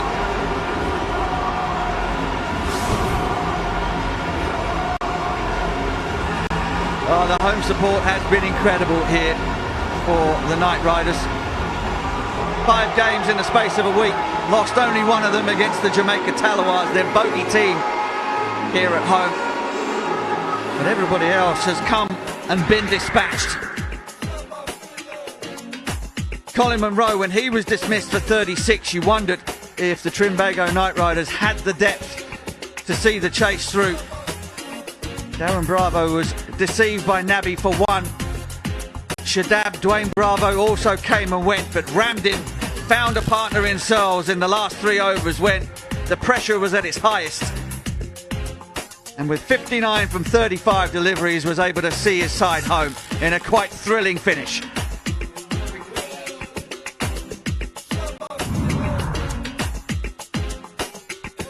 Well, at times, the St Kitts and Nevis Patriots had the game under control. You felt Nabi was superb, 2 from 12. Didn't finish his allocation. Maybe that was a mistake. 2 for 14 for Badri. Also, perhaps the spinners unable to grip the ball. Hassan Ali was superb, but in the end, he was left with too much to do in that final over. And a brave performance by the visitors ultimately ends up with them going home empty-handed. Patriots were asked to bat first. DJ Bravo won the toss once again, stuck them in.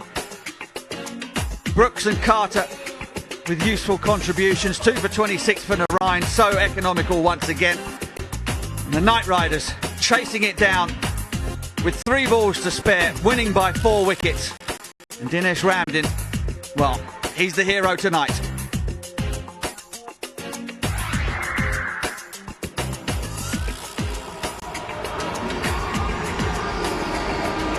Victory lap for the home team. The support they've had here is absolutely stunning. They have partied, they've danced, they've boogied from Monday last week right the way up until tonight. And no doubt whatsoever that their support, the pressure that they put opposing teams' fielders under, has contributed to the success they've had here at the Queen's Park Oval. And quite right that Narayan, Bravo, Cooper and co should be out there thanking them for that unflinching support. Of course, it does mean that the Knight Riders will be back here in Trinidad, guaranteed to be back here in Trinidad for the playoffs. Won't be here though, it will be at the Brian Lara Stadium. Whether or not they'll be in the first qualifier or the eliminator remains to be seen. But for now, they can celebrate the fact that before they go back on their travels, they've guaranteed themselves a spot in those playoffs.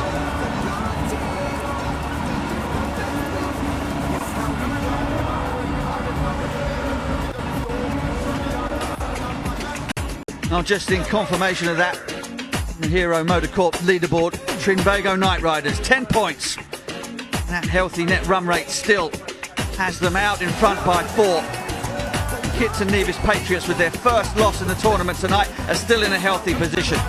Barbados Tridents, Jamaica Talawars also in the hunt.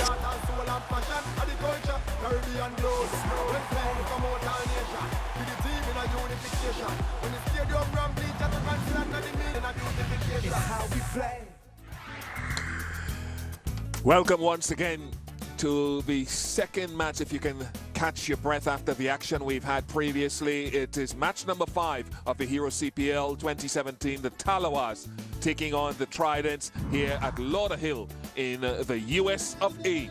These folks have just had some real fun and excitement 20 minutes ago, having watched the first game of a doubleheader. Now, can this second game live up to the excitement in the sunshine? Yes, I have the two captains and the match referee. Firstly, match referee Dev Govinji and the two captains, Kumar Sangakkara and Coram Pollard. Kumar, you've got the honours today. Heads is the call. Tails it is. Tails it is. So the Tridents have lost the toss, and Kumar, you've won the toss. What are you going to do? We're going to have a bat first. And what did you learn from yesterday's outing? Probably that strike rotation is really key. It's not the easiest ground to hit a lot of boundaries on, so hopefully bat well and put up a good score. And any changes to your playing 11 today? No, it's the same 11. All the best. Game being played on it, you would expect that it's going to get harder and harder for the batters to really score runs.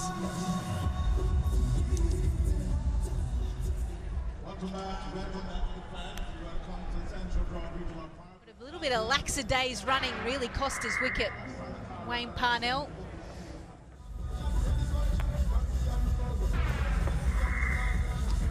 Wendell Simmons, age 32, wealth of experience, had such a good IPL, given that we are in the US. Wayne Parnell yesterday was expensive in his first over. I think he went for 20 in his first over yesterday. But he starts much better today, a much better line. I'm glad Pollard has got himself in a slip on this surface against the new ball. Nice shape. Uppish as well, and nearly Kane Williamson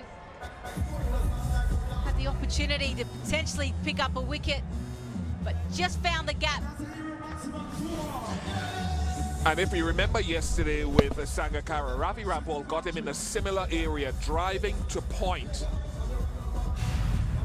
This time it goes just to the left of Williamson. Yeah, he's been watching Fabian Allen.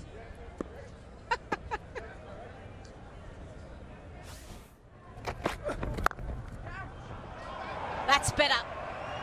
Full of face on that, and along the ground all the way.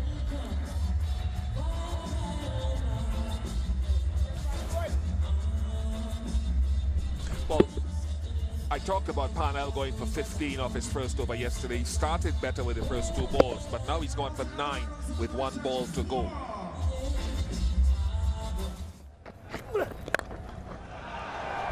Driven again.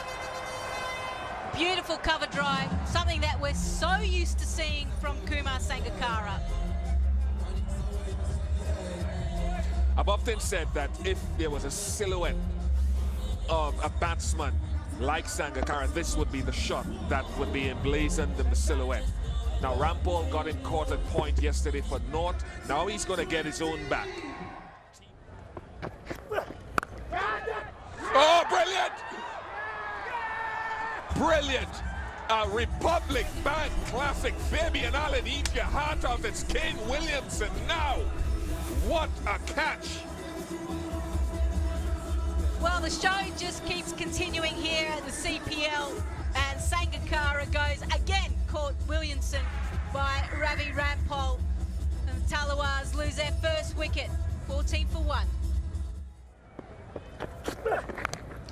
Well, poor delivery because he followed him, but it was that poor that all he had to do was get something on it, and he did.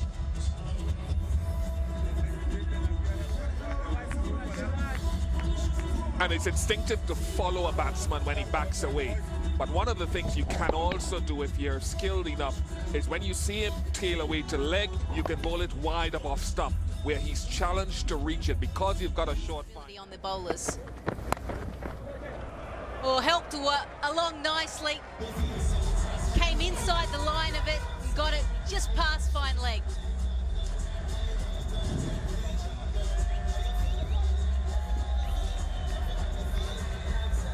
Got to decide where you're bowling to Simmons. Simmons moves around the crease and he can be very difficult to bowl to when he decides that he wants to be the aggressor. If you're going to bowl him off stump and just wide, stay there. Don't open up.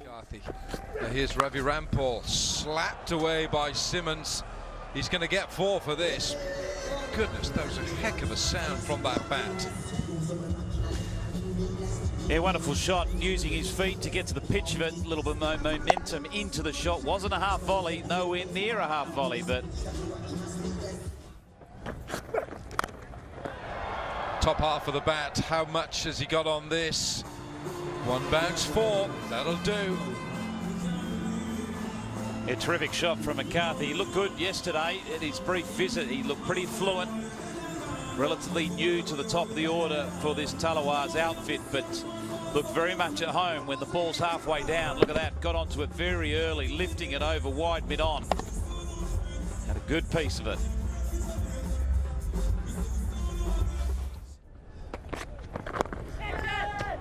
Easily done, Kieran Pollard. I wonder if he mistimed his jump or whether he really needed to, but he's held on to it. And you won't find a better athlete. Injured knees and all. And that'll sweeten him because he's taken a catch off a good friend of his in Lendl Simmons. 30 to Simmons, 65 for 2. Close, dead, gone, surely, yes, Johan Clotter raises a finger. Wahab Riaz gets rid of his sometimes international teammate. 2-2 for Wahab Riaz and the Tridents.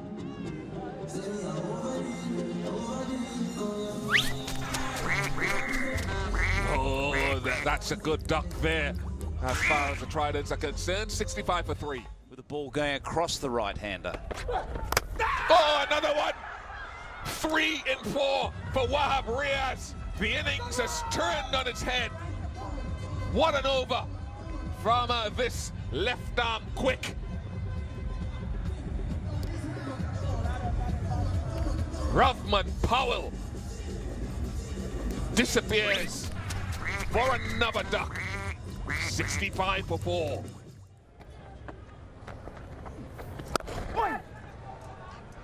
Kane Williamson was dropped in that last over. Oh, brilliant, almost brilliant anyway, almost great effort.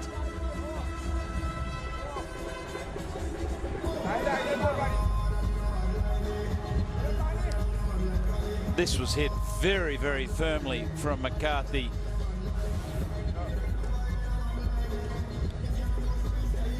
Barnwell out there at deep cover had to make a lot of ground around to his right, and what a valiant effort from him to try to keep that in. He tried to tap it back into the field.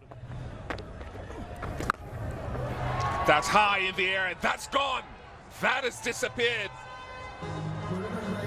Sunshine Snacks power shot.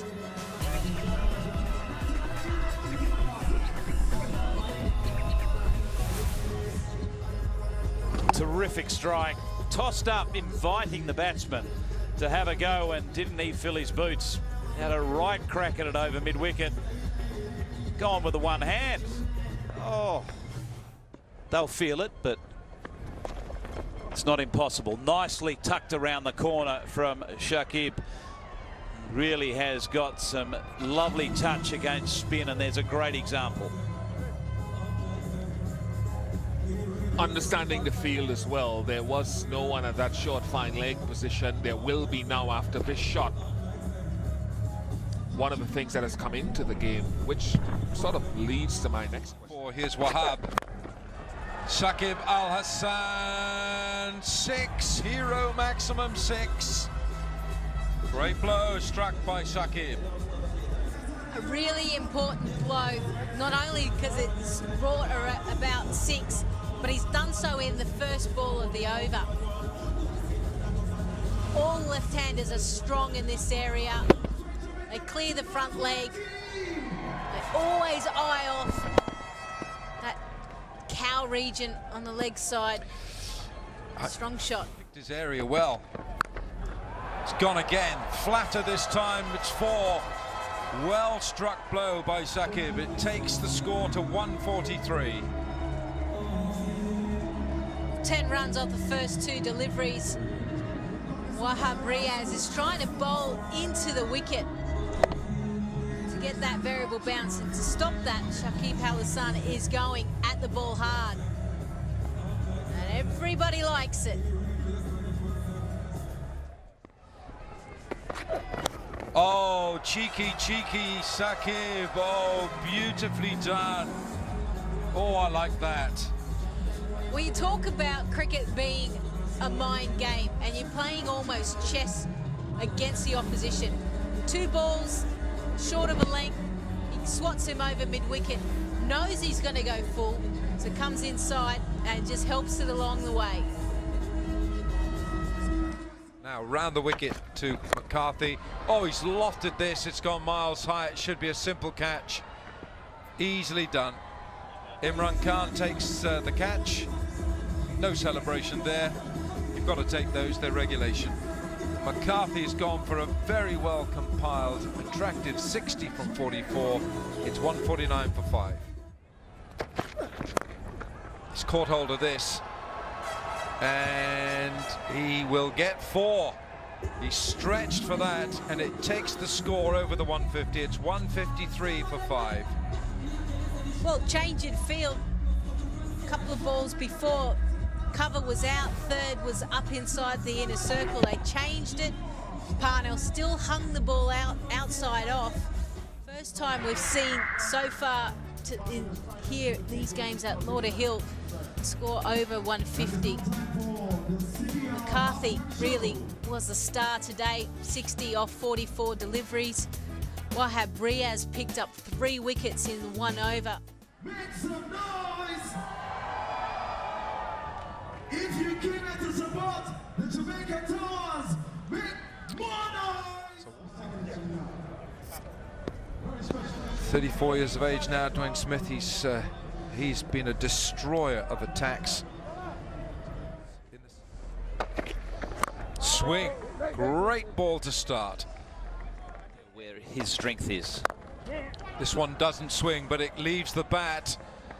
That one went away towards slip, and Kane Williamson latches onto it. And that's where that cover could have been.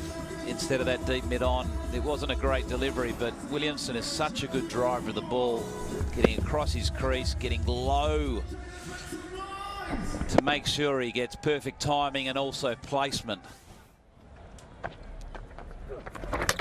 Oh, he's done him. He's gone right through Kane Williamson. And another fine piece of bowling takes that off stump. Imad Wasim has struck.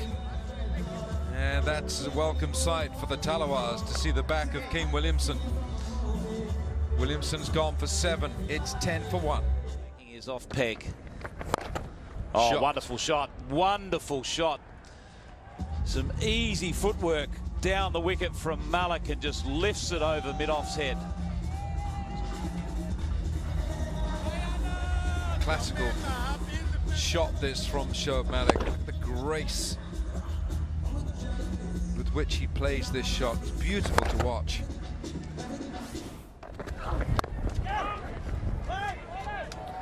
Malik was a bit late taking off there. There's a big appeal here. The umpire's gone upstairs. Malik was slow out of the blocks.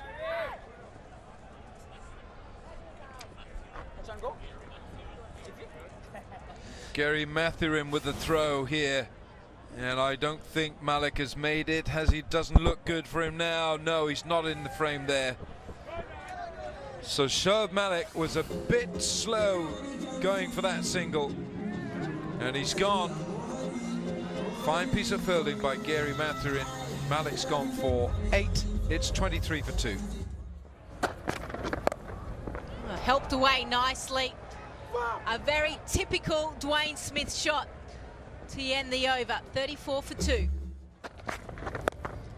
Just for that shot, and over the head. He'd come off the boundary about 10 metres. And Santoki, unfortunately, got in the wrong position, and a chance goes down. And it's a similar shot. He got hit in the ribs the ball before, and now he plays this. Now, why was Santoki that far in off the boundary? at this side of the ground because that's hitting with the wind. If anything, because the wind is carrying the ball. Oh, come on. You'll see it go up. A chance at the non-strikers end. He'll certainly go up and have a look. Shakib Hassan and Mohammed Sami believe they think it's out. And yes, well short. A really good fielding. Malik able to affect the run out. So Hussain goes for 12. And it's 48 for 3. Maybe we put the mocker on him. But again, the ball banged in. Such an effective delivery that we're seeing here in Lauderhill. Never really got up. Run kind of charging and wanting to play the ball off the front foot. Means all he's going to do is get the bottom edge and collect the stumps. 2 wickets in this over. Pooran's gone for a first ball duck. It's 52 for 5.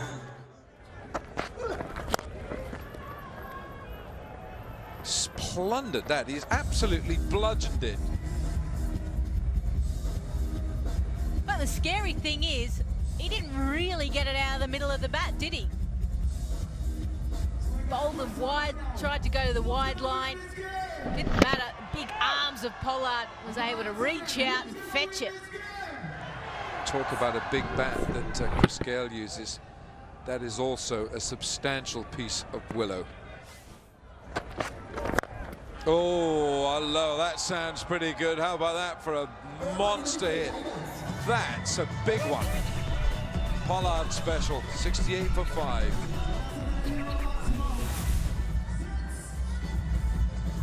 I don't know about that. But have a look at this hit. No staring this time because Williams knew exactly what had happened because it sounded so perfect.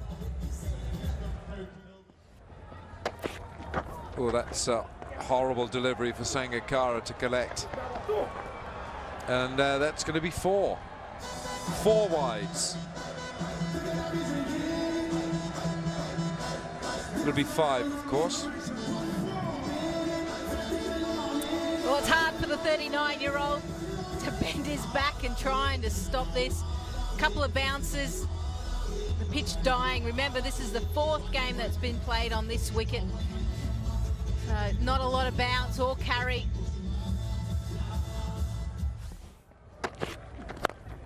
Ooh, how about that? Goodness, such power. Well, you don't need 2 hands, do you, if you're Kieron Pollard? You just need the bottom hand to stay on the bat, and that's exactly what he did. Up in his area, a 4-hand tennis shot for 6. Well, he's brought down the asking rate from 13.5 and over. Oh, that's a great blow, crushing blow into the side screen. Pollard's on fire. Well, our cameramen need to be careful because Pollard is just about to get going. Santoki trying to find that Yorker length and missing it. Both occasions, back-to-back 6s. And this time Sangakkara says, nah, come over the wicket. That is not hit well enough. It is taken by Jonathan Fu, who almost misjudged it. And there we go, a little jig from Keswick. Little pace off the ball. An El Dorado celebration from Keswick Williams, and Barnwell goes.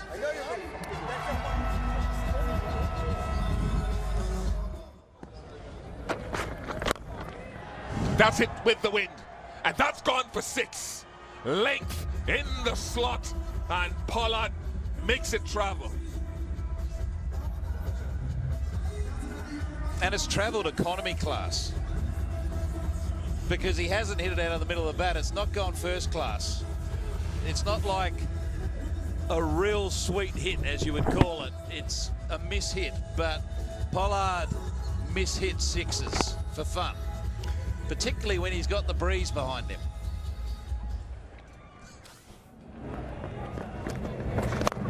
In the gap like a shot out of a gun.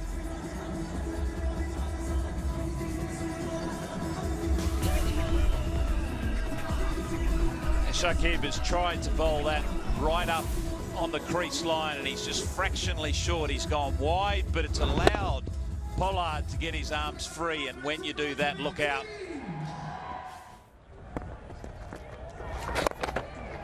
He's hit it down the ground, and again almost, but this time it's gone for 6. It's 50 for Kieron Pollard, his 7th CPL half century, and his 35th in T20s. Box office, isn't he? He really is box office, this guy. Worth every penny to come and watch. Oh, he hasn't hit this. Who's under it? And who takes it? Not for the first time. He's found himself in a high traffic area. It could have gone because it was a full toss hit with the wind, and Parnell goes.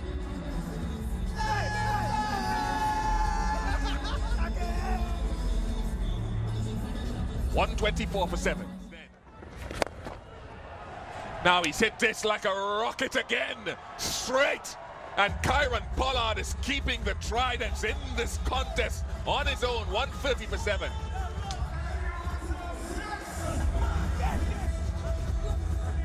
Number 5. This is number 5, 6. With such ease. Again, I'm not convinced he's middled it, but it's good enough. He's just controlled exactly where he wanted to hit it, and that was directly over the umpire's head. Top edge and should be taken. He goes length to Wahab Riaz, who he knows very well, the newer of the 2 batsmen, and he gets success, Sammy. It's been a great atmosphere here today, and it still remains 23 to get from 9. Riaz goes for 1. Oh, this should be out. This will be game, set, and match. Well bowled, Mohamed Sami. 2 wickets in the over, and the big one of Kieron Pollard.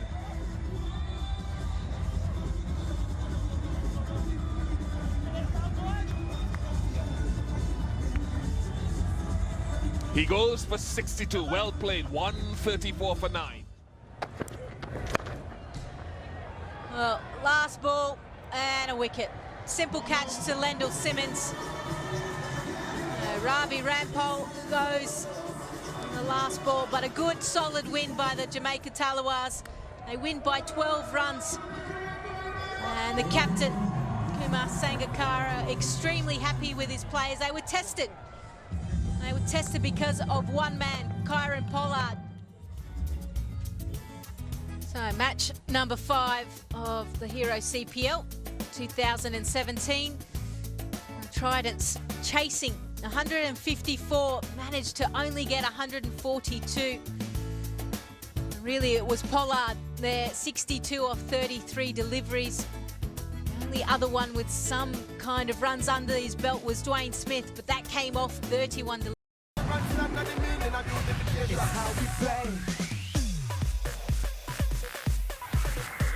It's Hero CPL time again, and we are in the wonderful honeymoon destination of St. Lucia in Grosseille for match number 8, featuring the St. Lucia Stars and the Barbados Tridents.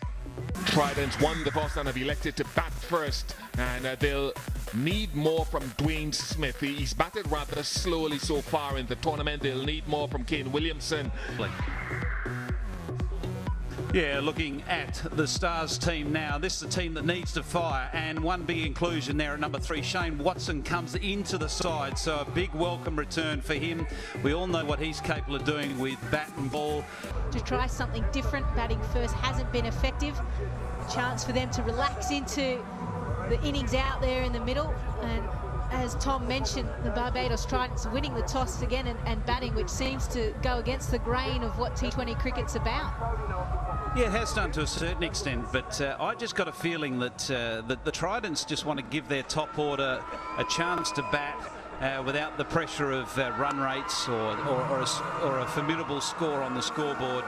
And generally that, maybe this toss is more about building for the whole tournament against. That's one of the things he did going through. He batted first because he felt that his batters were under less pressure setting, and they played better that way. So we'll see how it works out. They need more from this man. Dwayne Smith, his strike rate, a couple of scores, 28 from 24 and 20 from 31. He's a wonderful player in this format. He's experienced. And talking about experience, 13 from 20 and 7 from 5 in the 2 games for Kane Williamson. Needs to fire. The pitch is interesting to me. I've never seen it as dry here in St. Lucia. But the groundsman, who I respect as the best in the region, assures me that it'll be fine. Yeah, I had a chat to Ken Crafton, who's the groundsman you're referring to, and he was pretty confident, and I also agree with you. That's two in one go. I agree with you both things. Shouldn't have that. Let's play, says Umpire Bassarat. Jerome Taylor swung the ball in the pre-match routine practice.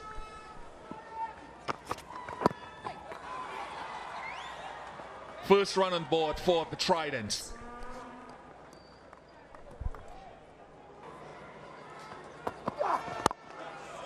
Nice.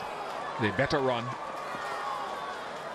But that's run across that side of the outfield, which is usually pretty slow. That's a lovely shot from Williamson. Such a trademark shot from Kane Williamson. The fact that he's just been able to ease into this stride. Full-length delivery. Just rocks on to the front foot. And such a big gap in the cover region.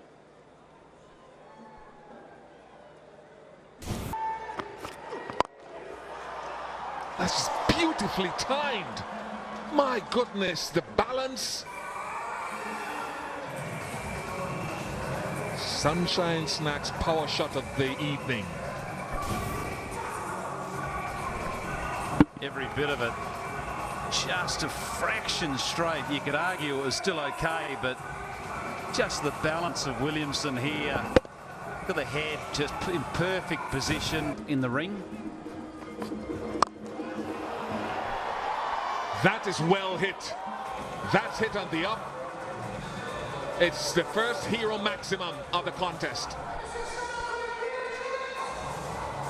Well, regardless of the deep mid-on being in play, Smith still feels he's strong enough, power enough and good enough to clear it, and he is. Effortless.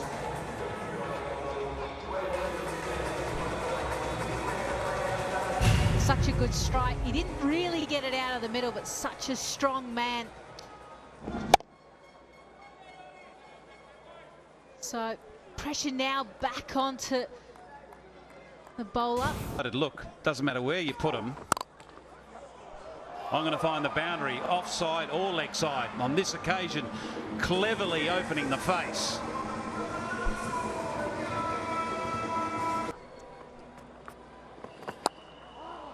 Sat up and it asked to be hit, and that's going to be 4. Not the best ball he's delivered. 5 gone, 35 for no wicket. Here's Mitch McClenaghan. Spanked, absolutely pummeled. That is the beauty, the muscle of Smith. Well, it was a slower ball. He was inviting the drive, he was looking. The captain's on and he drops one a bit short. And he gets put away for 4. 50 comes up, first ball of the 8th over. Yeah, it's a poor delivery to start, particularly to someone like Williamson, who does welcome anything that's halfway down. Now, has he got a top edge here, or has it gone for 6? That is a very powerful set of arms holding that cricket bat. It's a hero maximum. Well, quite often teams do target the pitches. It's wide and it's not good enough from Darren Sammy. That's been punished again. 7,000 T20 runs for Dwayne Smith. That is a huge achievement for him. 6th batsman to achieve that feat, and Shoaib Malik, his teammate, is just ahead of him at the moment. But wow. Ooh, that's wide, and what a catch. That's a terrific catch by Jesse Ryder. A Republic Bank classic catch, if ever you saw one. A very good catch. Well, Jesse Ryder is recognised as a good fielder. More so a few years ago. He's just sort of lost his way of recent times, but he's just showing us glimpses of... Kyle Mayers resumes. Gone again. How about this? Myers strikes again with his second delivery. It's 2 in 2. Well, it's a short ball and should have been put away, but Shoaib Malik unfortunately nailed it straight to Jesse Ryder again. So 2 wickets have gone in 2 balls. Malik gone for a duck. It's 72 for 2.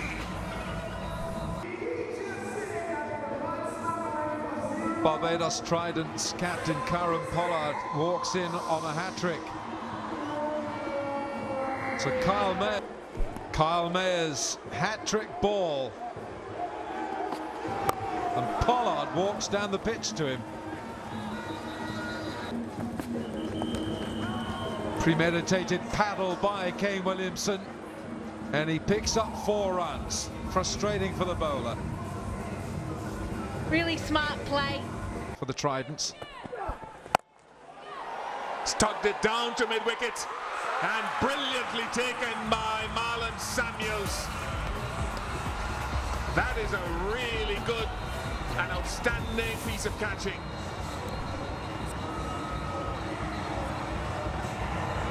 Well, the bowler should actually walk over to Marlon Samuels and give him a huge slap on the back. That's one for McClanahan to tell his mates he's got rid of his fellow countryman and captain Kane Williamson for 46. It's 94 for 3. Easy as you like. To be honest, he never looked as though he hit that with any sort of power. 100 comes up for the Tridents.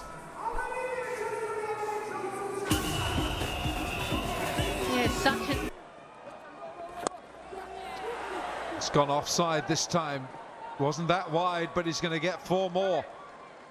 The problems here for Shillingford as Pollard has taken a liking to his off-spin. Oh, that was inviting. Oh, captain. Oh dear. Can't do that, skipper.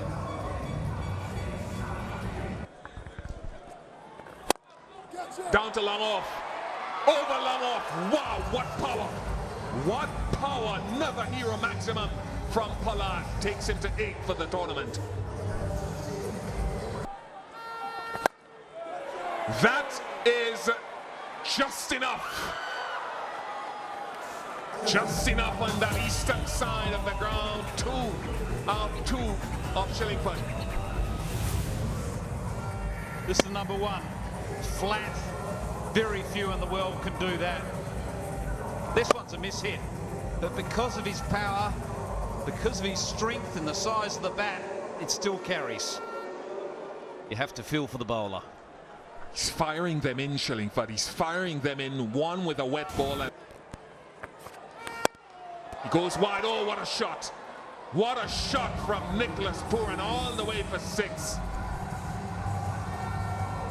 You can see that players are really starting to expand their game, and they've got to be able to...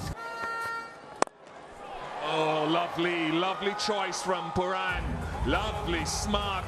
Long off came up to mid off.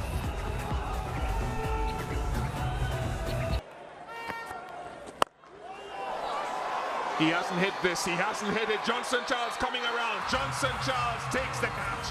Good running catch. And Jerome Taylor strikes back. Yeah, superb catch. What you have to appreciate with this catch is the ground that he had to make to get into a good position to catch it. He ran every bit of about 40 metres to get underneath that to dismiss Nicholas Perrin. He goes for 18. It's 146 for 4.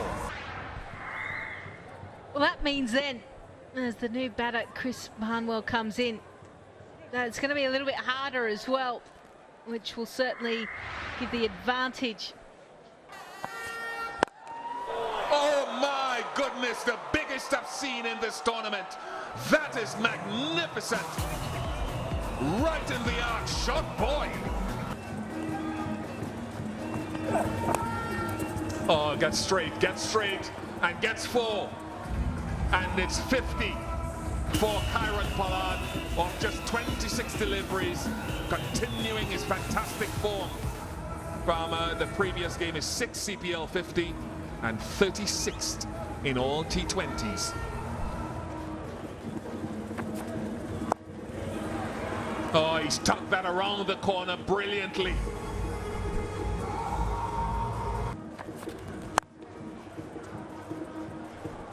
Swatted away again.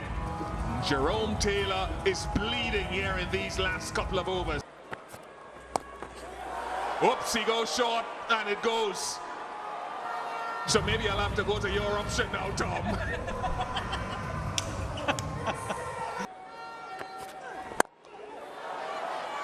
He's lofted that into the offside.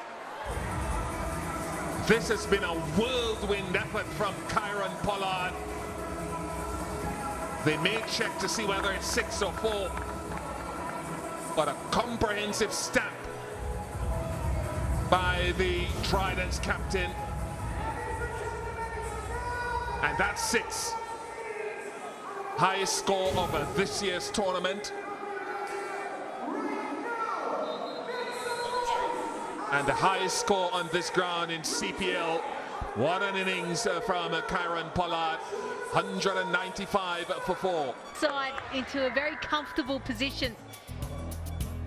The openers, Smith and Williamson, started off well, struck the ball really well.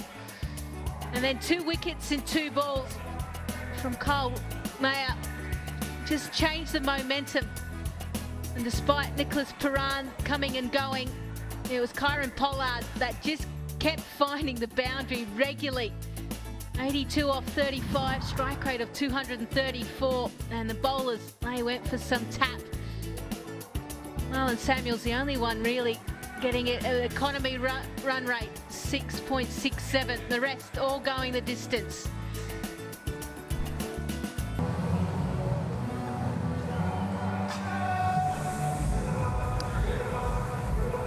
So the batsmen make their way at the middle, and they've got a mountain to climb. They've got a huge mountain to climb.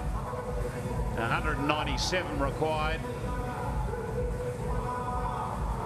But the St Lucia Stars have got the firepower. And it starts right at the top with Johnson Charles, who can hit the ball well. And he is more than happy to take on the power play overs. Powerful man, stocky build. 28 years old, he's been around a while, he's had a taste of international cricket, and there's a healthy strike rate for you. 137, averaging around about 28.5. And Andre Fletcher, who's been in form, another man that's played international cricket and very familiar with pressure, a healthy average of nearly 33. Strike rate not quite the same, but they're different kinds of players. And we're going to have an interesting start to proceedings with a left arm spin. Akil Hassan, who bowled so well and batted well in Florida. Nothing is taken for granted here, but pace off the ball straight away. Akil Hossain. Well, that went on with the arm. Here's Ravi Rampal. And Fletcher, Andre Fletcher, who has been in the runs, gets off the mark straight away with a boundary. So scarce have the runs been for the St. Lucia Stars. Oh, that's horrible. Imran Khan. Oh dear. 5 it started at. Here's Parnell. Parnell, that's gone a mile high. Pollard! That would have been a test for even Ian Bishop to describe as the best he'd ever seen.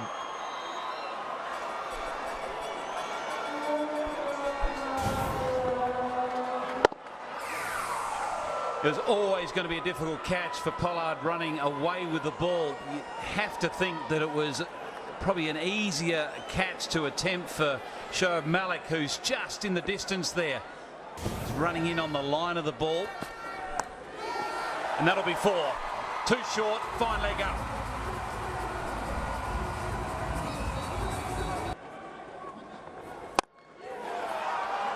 Short, too short. That's asking to be hit. It's a flat hero maximum. Great looking shot that is from Fletcher. That's a wonderful 4 through extra. 36 for no wicket from 4. Bit short of a length. Man out there. Good catch. Dwayne Smith. He doesn't drop many, and it went straight to him.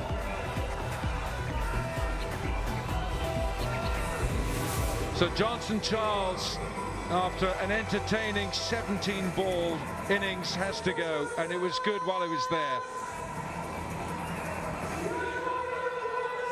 They're just going to check the front foot of Wahab Riaz here. Let's have a look at this front foot. He does tend to overstep, but that looks all right to me.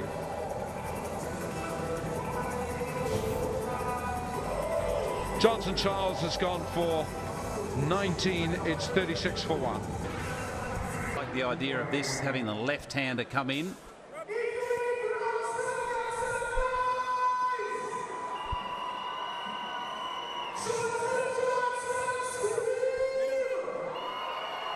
Well, the Shane Watson, Wahab Riaz tussle's not going to happen just yet, because Jesse Ryder, New Zealander, the left-handers come in.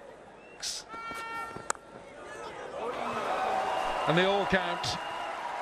Doesn't matter how they come, it's in the scorebook. Flicked straight to Pollard, easily done, and Wahab Riaz celebrates. All too easy that was for Wahab Riaz. And I'm afraid it's the end of Andre Fletcher. He's gone for 17. And again, it'll be a check for a no ball.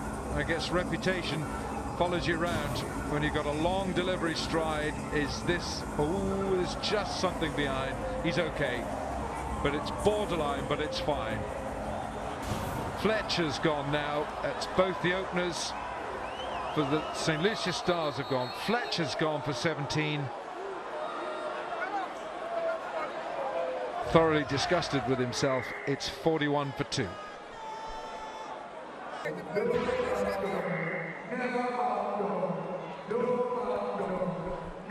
Kamran Akmal is the new bat.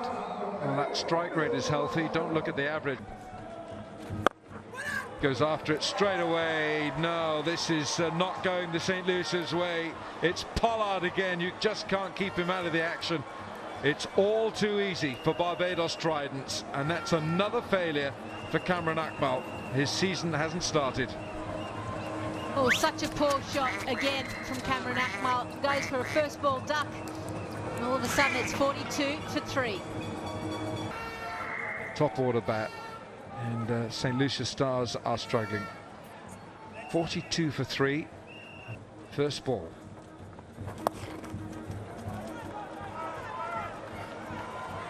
Samuels will get 4. Build a partnership. Effortless. Wonderful blow that is by Marlon Samuels, a hero maximum, and he'll feel very happy with that. Magnificent 6 brought up the 4,000 run for Samuels. Has he gone? Has he gone? The finger's gone up, and Wayne Parnell takes a wicket with a very wide delivery. An El Dorado celebration of some note for Parnell. And Marlon Samuels on the forlorn walk back. This is a procession now for the St. Lucia Stars. He's gone for 10, 53 for 4. It's his first game of this 2017 Hero Caribbean Premier League for the St. Lucia Stars. It's gone! It's a great catch! A Republic Bank Classic catch. A brilliant catch by Nick Pooran. And unfortunately for the home fans, St. Lucia Stars are suffocating here. This is brilliant stuff by the Tridents. Shane Watson, it's a first ball duck. Welcome to the CPL 2017, Shane. It's 53 for 5. It's time for the captain. He probably didn't envisage walking in with his side at 53 for 5, but that's what he is. Strike rate of 141. It's in the air, oh, invitingly.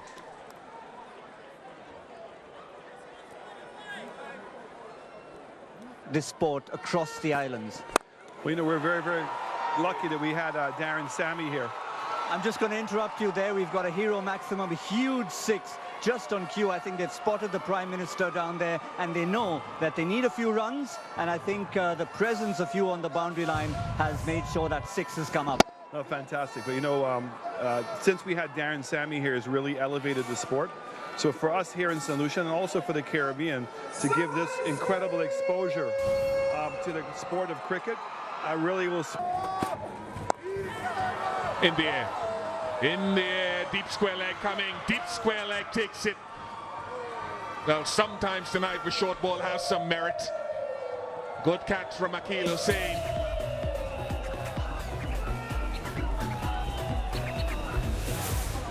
Pollard has set the tone in the field, and too much for Jesse Ryder, who goes for 10, 64 for 6. Catching tonight has been quite good. We've seen some of the earlier games where some real sitters went down, and Pollard said at the toss he wants to see his team catching better tonight, Lisa. Something I think. Sammy on strike and straight down the ground. So 4 off the last ball. It's 68 for 6. The St. Lucian Stars are certainly nowhere near it, 71 for 6. So again, it's a little bit lighter than we saw before. Fingers crossed that, again, this will blow over and we can finish the game off. Well, the Tridents are clearly in a commanding position, and they'll be going back into their dressing rooms very comfortable with the position they're in. Just to inform you, after the Tridents racked up 196, the Stars 71 for 6 in pursuit, and we've lost 1 over because of the inclement weather.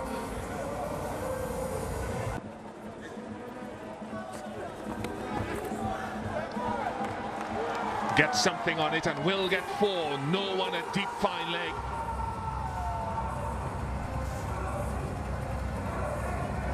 Yeah, I don't mind the idea of the short pitch ball, but it needs to be over off stump, not leg stump, because with fine leg up, it's too easy for the batsman to get inside and paddle it around, even though. That is taken off and into the grass banks. Some shot from Sammy.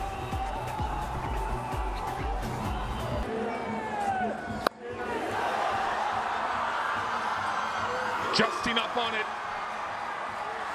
Back to back from Sammy.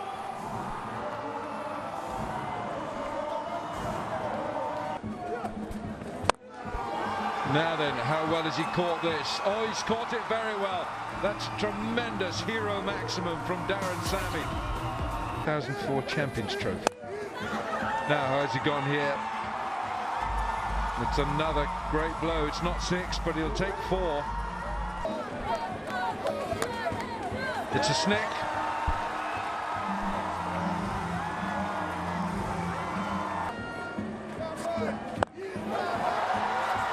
Well, this is 6. It's another 6, and it's a half century for Darren Sammy.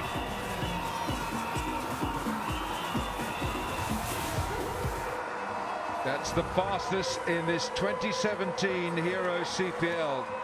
Darren Sammy raises bat. It's a brilliant knock, this, and it's keeping St. Lucia's Stars in this contest. It's a good-looking shot. It'll gain 4 for it, and that ball swung off the bat. He says he'd like to stay on.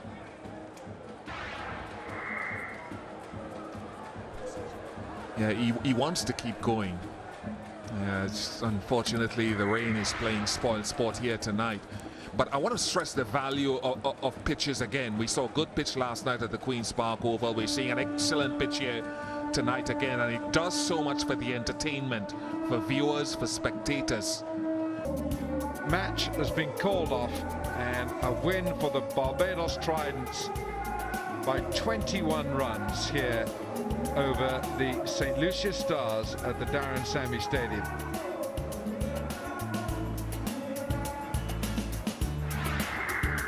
Kieran Pollard, the Trident skipper, won the toss, and he led from the front, led them to 196 for 4. Pollard 83 not out, Williamson 46, Smith 36, and the St. Lucia Stars 129 for 6, with Darren Sammy giving them a ray of hope, 60 not out. Parnell taking 3 for 28, Wahab Riaz 2 for 27, and the Tridents winning by 21 runs with the DLS method.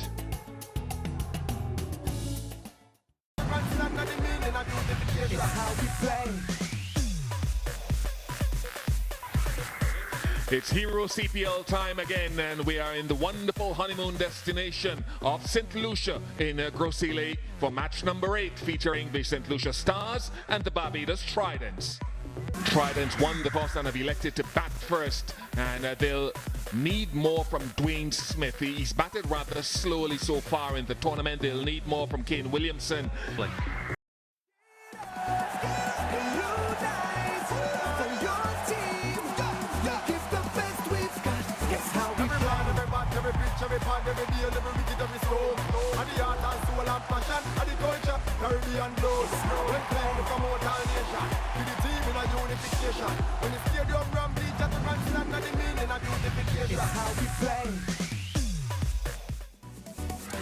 Yes, it's another home fixture for the St. Lucia Stars here at Grosseille in St. Lucia against the Guyana Amazon Warriors. These are the two teams who have not yet recorded a single victory in the 2017 Hero CPL. It's match 12 coming to you live. Heads is a call from Martin. Tails it is. So the Stars have won the toss. Darren, what are you going to do? We're going to bat today, Bish. Why is that? I think for the last 2 games we've chased, I think with no scoreboard pressure on the guys, I'm hoping that it will be a better turnout. Plus, it's a good wicket. You know, so far the teams who've batted first, they've posted almost 200. So if we could do that, bat sensibly and give our bowlers some confidence to come back and look to defend it. How important is it from a batting perspective to get one of your top 3 getting a significant score? Yeah, it's very important. You know, in any format of the game, you need partnerships, and somebody in the top 4 has to bat through. You know, it's only 20 overs. With that said, you know, we've had Fletcher at the top who's batted really well, gotten the stats, and wickets keep falling around him. So, you know, if we could be a little bit more smart, a little smarter today, and play some good positive cricket in the process, I believe we could be victorious. The umpires are Johan Clotter of South Africa and Leslie Reefer Jr. of Barbados. Yeah, Leslie, if only if you turn back the clock, you could get a few outswingers going here today. Well, you know, funnily enough, I'm seeing the Warriors slightly coming into this contest with a slight advantage, purely on the back of, as I mentioned in the pre-game show, Really unusual. Most teams tend to, own their own home ground, and it's like a fortress to them. But the Stars have found it difficult, not only this year but in previous years, to really get that success at home. So let's hope for their sake they can turn it around here tonight. But the Warriors, I feel that given they've had an extra day or two's rest. No Stephen Jacobs, and I just wonder if it's a tactical move or whether he's picked up some sort of injury. No left-handed batsman in the top 4. Such a high price in white ball cricket. It's a free hit and it can turn a match very easily.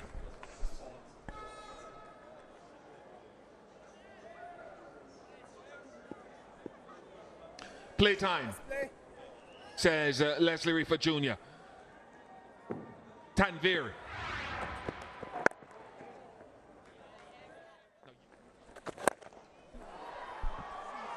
Inside out from Fletcher, not sure that he hit it as well as he would have wanted to, but he's hit it well enough for 4.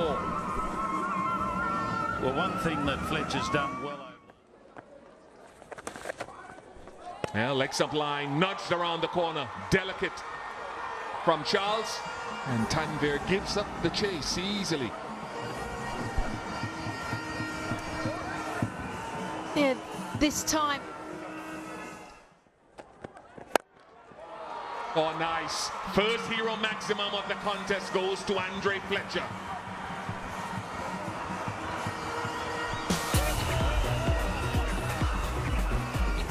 He's got a clear plan. When the ball's up, it's going. As simple as that.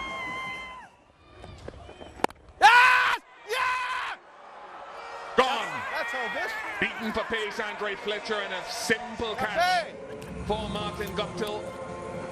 And Jason Mohammed will be smiling. That's one way to do it.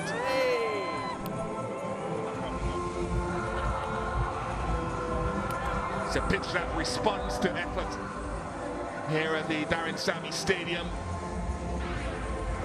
Andre Fletcher goes for 13. It's 22 for 1. Charles on strike. In the air, down to backward square. And a boundary. So the short ball worked once, this one not as high, and put away. It was a very controlled shot. He picked up the length really well. Oh, that's gone. My goodness, into the Johnson Charles stand, named after him.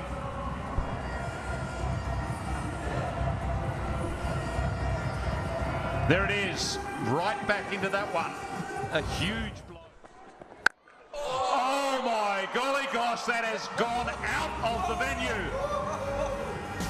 A car park delivery shot, it's gone. Sunshine snacks, not power shot. In the air, should be out. Keeper under it. No mistake.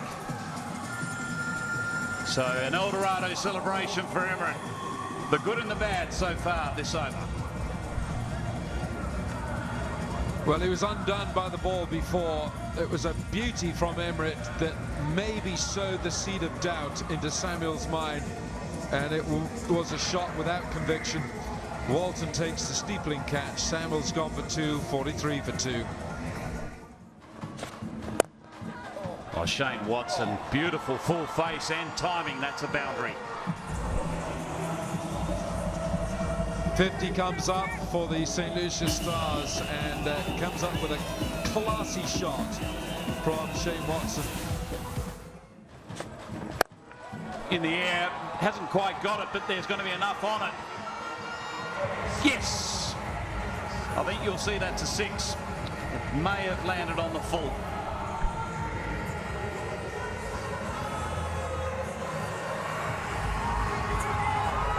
Well, this is more like Shane. 6 more. He's really got a great bat, and it's making a lovely sound for the St. Lucia Stars and their fans. Well, slower pace delivery. It's gone again. He really is pummeling this attack, and it's great to watch if you're wearing blue and yellow. That's his 4th 6 of the night.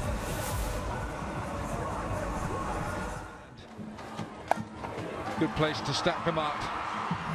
And it's going to get 4 more here, and it's 50 for Johnson Charles in 29 balls.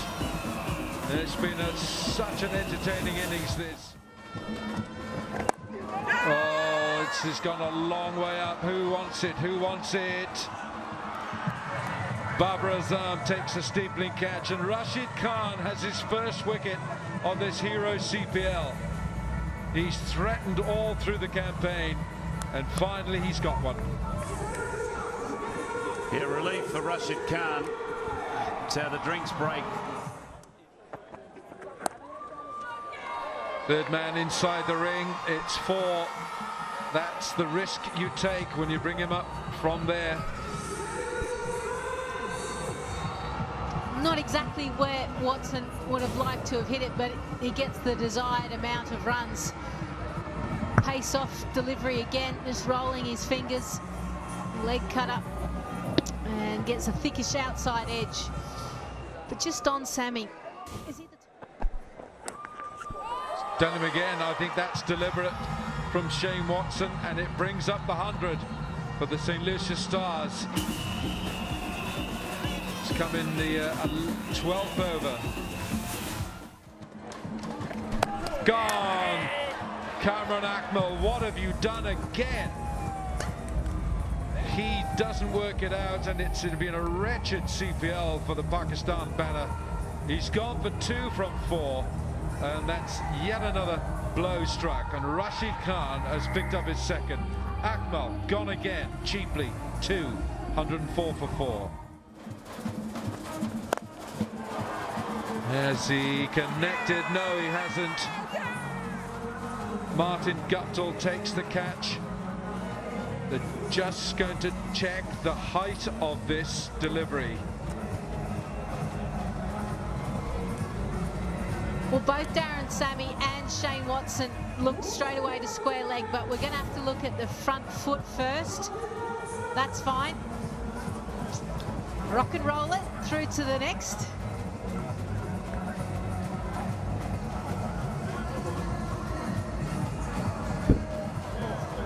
And that looks like a line ball. So this angle will be much better. Yeah, I think he's out. But I've got plenty wrong before. Remember, it's taken from the batsman standing upright at the crease, so Watson is a little crouched in that position, so that's the right decision being made. Watson is gone. Wickets tumbling, and from a good start, the Stars are just faltering here. Watson 32, 108 for 5. Pace, and pace off the bat, finds the fielder. Simply done by Primus. And Fletcher, Mayers has got to go. Carl Mayers. Babar Azam takes his second catch of the evening. Didn't have to do much than watch it go straight into his hands. Mayers goes for a duck. Put 1. Up in the air, and very well controlled by the big man, Rakeem Cornwall. Full face of the bat, 1-2-2 for 6. Would have been a wide, but instead it's tucked away through the offside. That almost well done. Well, we'll have to look at it again by Veerasamy Pamal.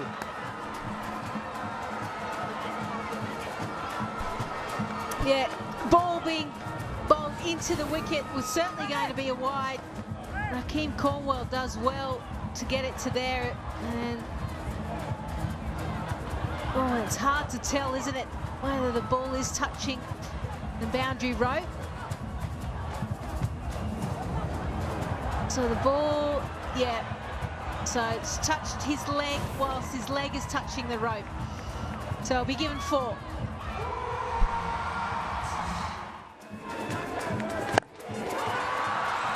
Gone for 6. Sammy will say they'll have had some revenge in this over. As cool as you like.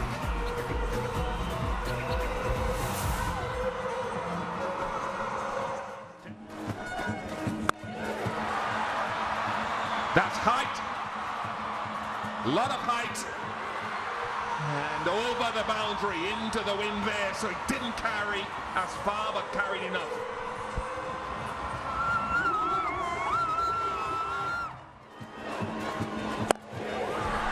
No doubt about that, Darren Sammy is lighting up his own building.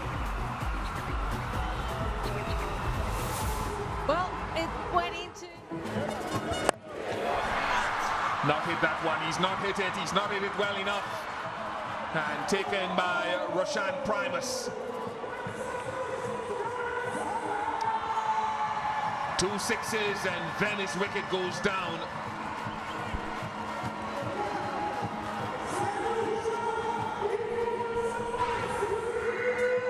.26 to Darren Sammy, 149 for 7.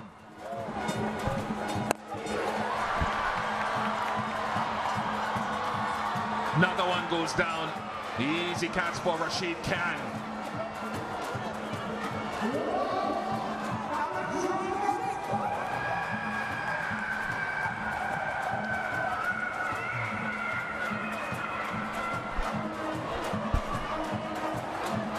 There seems to be a question with how Rashid Khan took the ball.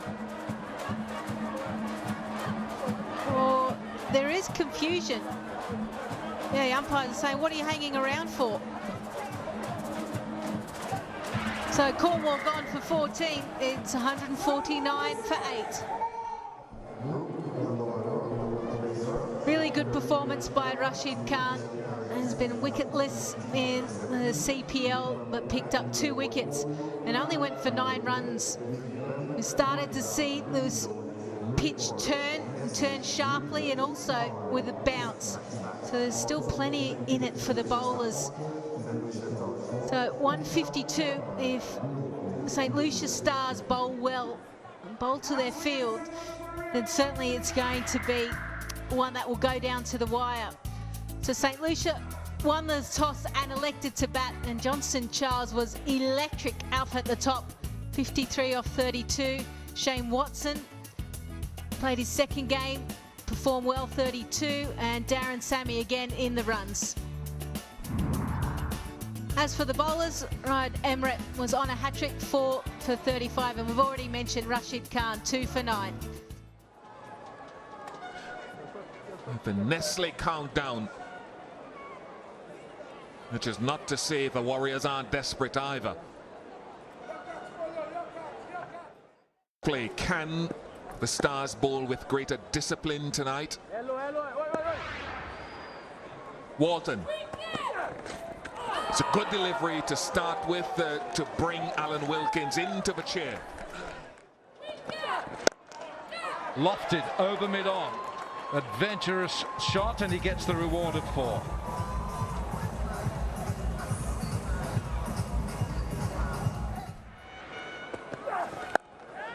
Short picked up, and it's 6 big ones, hero maximum. Short ball punished.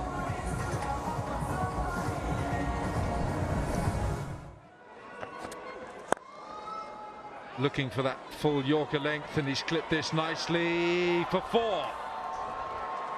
Andre Fletcher can't prevent it going over that boundary cushion.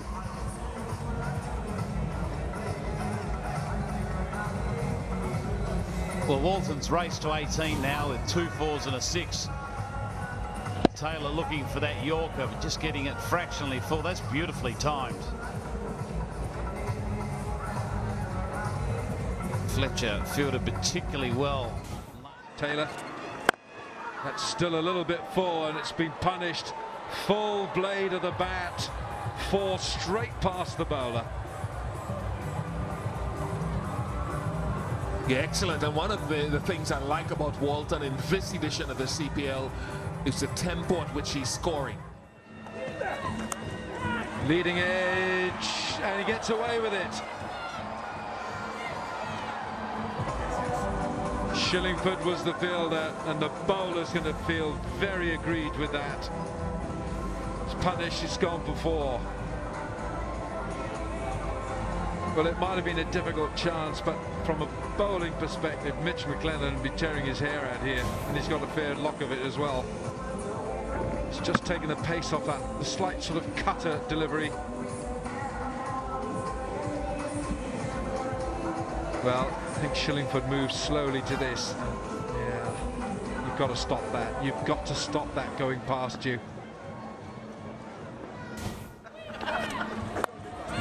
Leading edge and taken. Good catch, Shane Shillingford. And Jerome Taylor comes back into the attack and has immediate effect. Looking to work to the leg side. Leading edge just ballooning down to short third man, where Shane Shillingford was waiting. It was a good catch. Walton goes, he was good for 33. It's 39 for 1. No one's catching that. That's typical Martin Guptill. Hero maximum.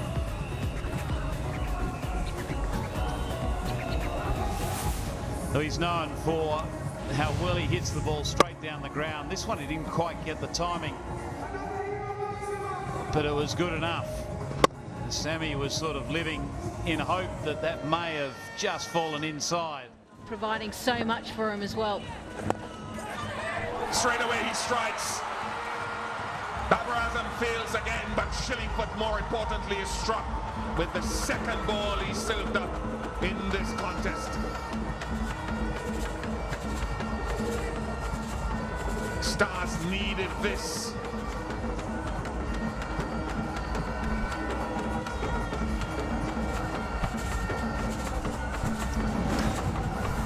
Looking to work it to the leg side, just getting through the shot too early, getting that leading edge and ballooning a simple catch back to Shillingford. He's continuing his good form.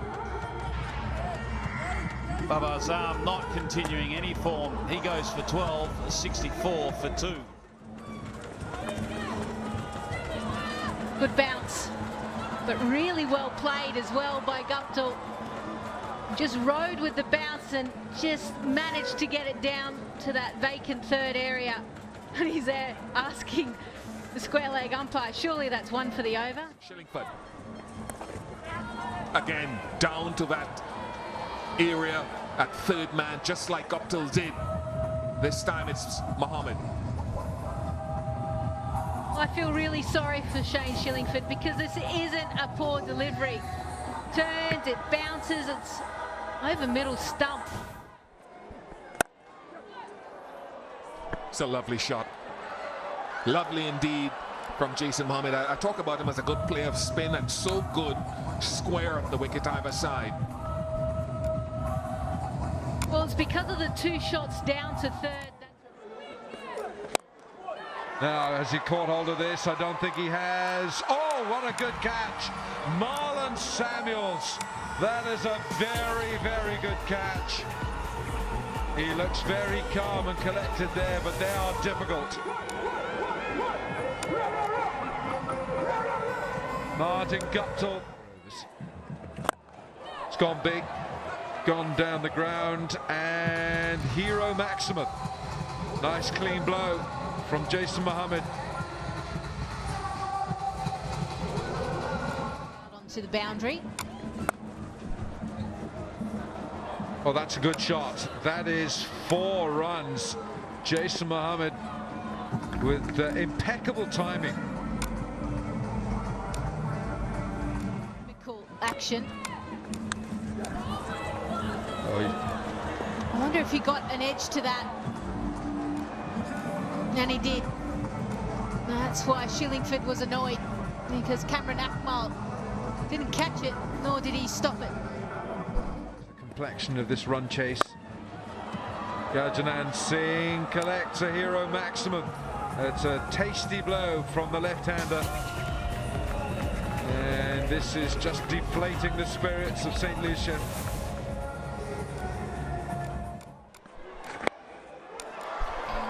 In the air and big enough. So there's the hero maximum going over deep backward square.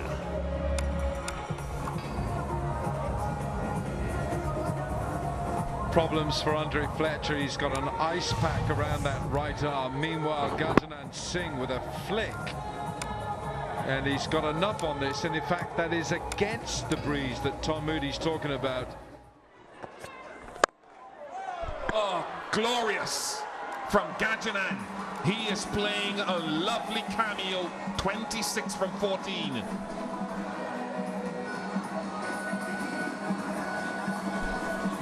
Well, there's a deep cover in place, but that cover is very, very square because of the width that Taylor's bowling. But Gurjanath Singh has got a good full face on that and lifted it over extra cover. Terrific cricketing stroke.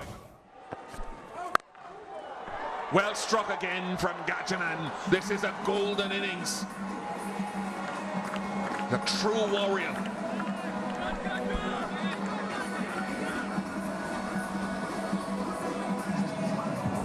Huge delivery right here. Is it gone? It's gone.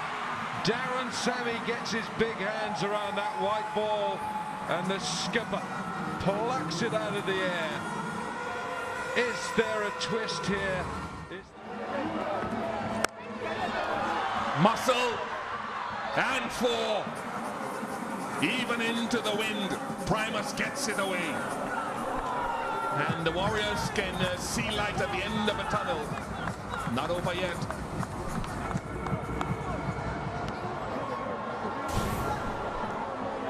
Yeah, nice flick to the leg side. Just a little bit short of what he was looking for, Sammy. He was searching for that leg stump Yorker.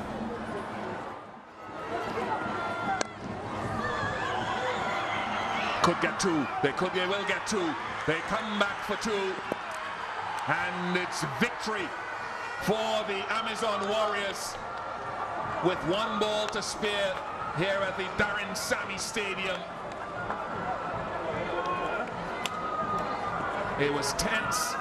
It was close. But Roshan Primus and Gajanan Singh have seen it across the line. The Warriors win by 6 wickets. Just double checking that runner, but he was home by a long way.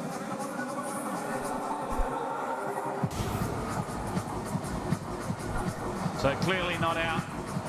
It's such an important game for both teams who hadn't recorded a win before this evening. And it's the Warriors, the Amazon Warriors, that are ones that will be leaving this venue this evening with a smile on their face. Frustration continues with the form of Darren Sammy's team, the Stars.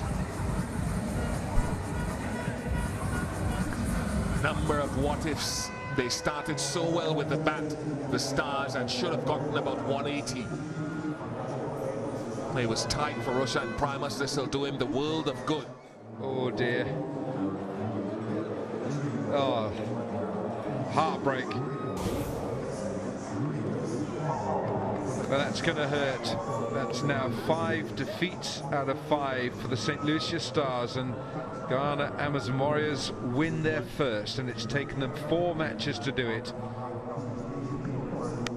Rashid, 4 overs, 16 dot balls, 2 for 9. Rashid Khan was brilliant. Was really outstanding for the Warriors.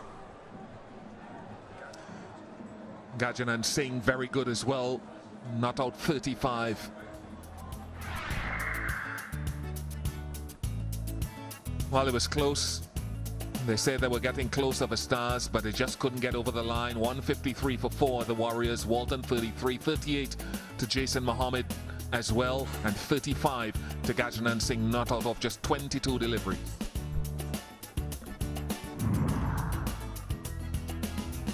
McClenaghan up front was good. Taylor excellent again, getting a breakthrough. And Mayer's 4 overs, 1 for 22 for him. Shillingford looked like he was going to cause some problems, but is expensive, going for 41.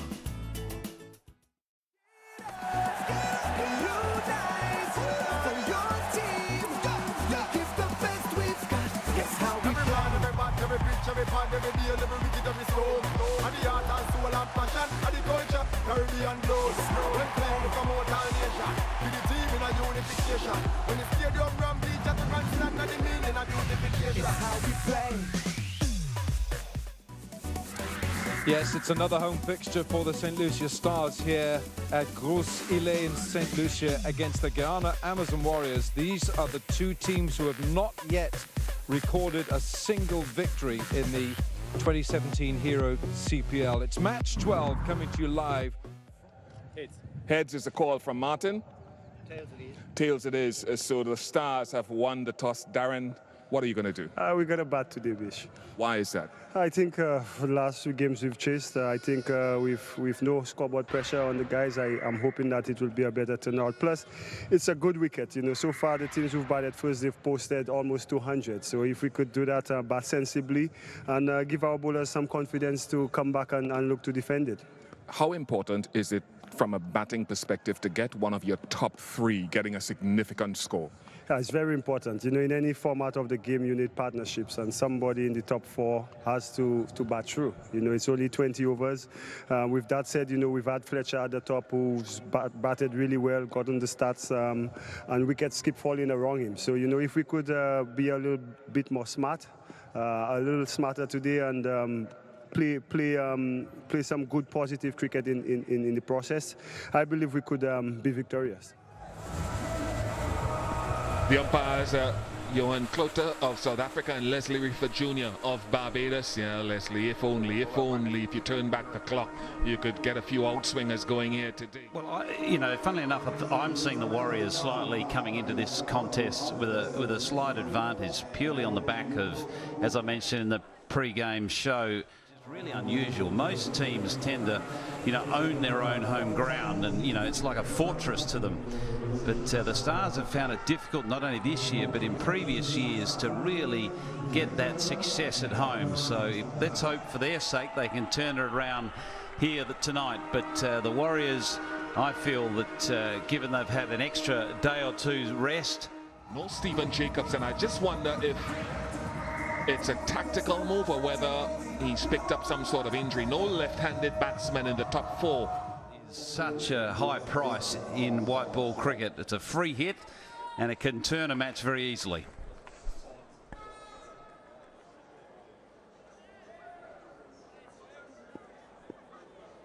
Playtime, says Leslie Reefer Jr. Tanvir.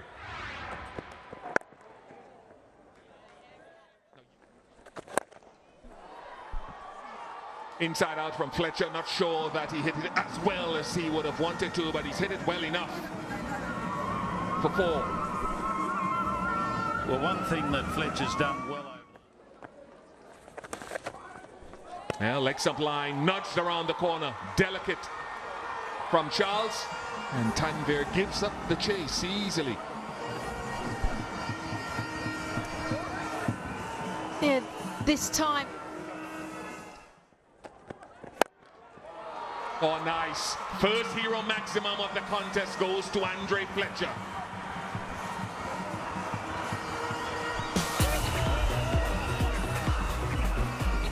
He's got a clear plan. When the ball's up, it's going. As simple as that.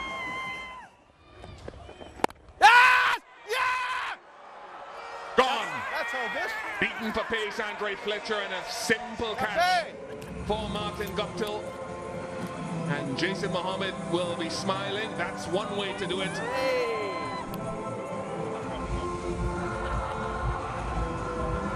It's a pitch that responds to effort here at the Darren Sammy Stadium. Andre Fletcher goes for 13. It's 22 for 1. Charles on strike. In the air, down to backward square. And a boundary. So the short ball worked once, this one not as high, and put away. It was a very controlled shot. He picked up the length really well. Oh, that's gone. My goodness, into the Johnson Charles stand, named after him.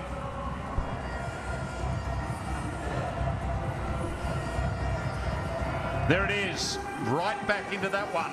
A huge blow. Oh my golly gosh, that has gone out of the venue. A car park delivery shot, it's gone. Sunshine snacks, not power shot. In the air. Should be out. Keeper under it. No mistake. So an El Dorado celebration for Emirates. The good and the bad so far this over. Well, he was undone by the ball before. It was a beauty from Emirates that maybe sowed the seed of doubt into Samuel's mind, and it was a shot without conviction. Walton takes the steepling catch. Samuel's gone for 2, 43 for 2. Oh, Shane Watson, beautiful full face and timing. That's a boundary. 50 comes up for the St. Lucia Stars, and comes up with a classy shot from Shane Watson. In the air, hasn't quite got it, but there's going to be enough on it. Yes! I think you'll see that to 6. It may have landed on the full.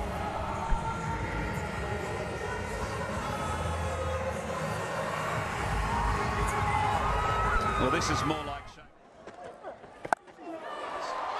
6 more. He's really got a great bat, and it's making a lovely sound for the St. Lucia Stars and their fans. Well, slower pace delivery. It's gone again. He really is pummeling this attack, and it's great to watch if you're wearing blue and yellow. That's his 4th 6 of the night.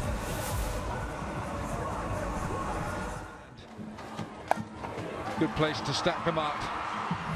And it's going to get 4 more here, and it's 50 for Johnson Charles in 29 balls. And it's been such an entertaining innings, this. Oh, it's gone a long way up. Who wants it? Who wants it? Babar Azam takes a steepling catch, and Rashid Khan has his first wicket on this Hero CPL. He's threatened all through the campaign, and finally he's got one.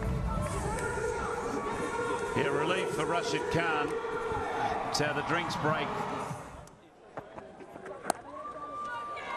Third man inside the ring, it's 4. That's the risk you take when you bring him up from there.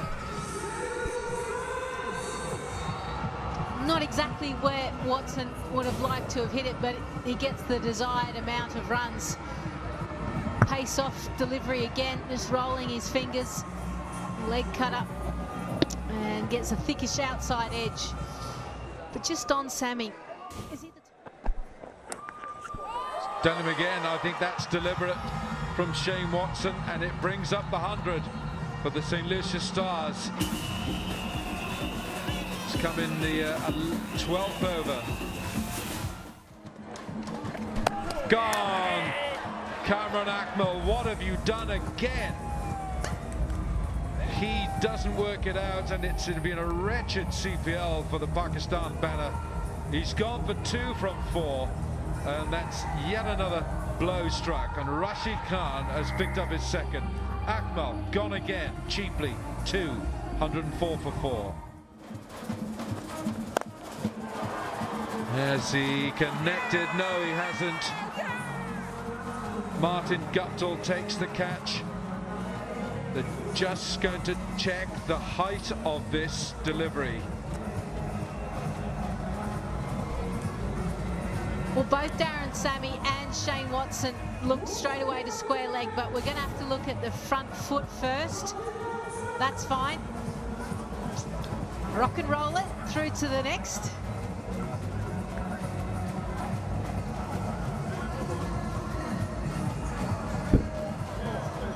And that looks like a line ball.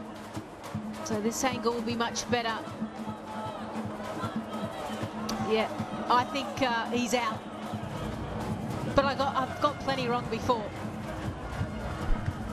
Remember, it's taken from the batsman standing upright at the crease, so Watson is a little crouched in that position, so that's the right decision being made. Watson is gone. Wickets tumbling, and from a good start, the Stars are just faltering here. Watson 32, 108 for 5. Pace, and pace off the bat, finds the fielder. Simply done by Primus.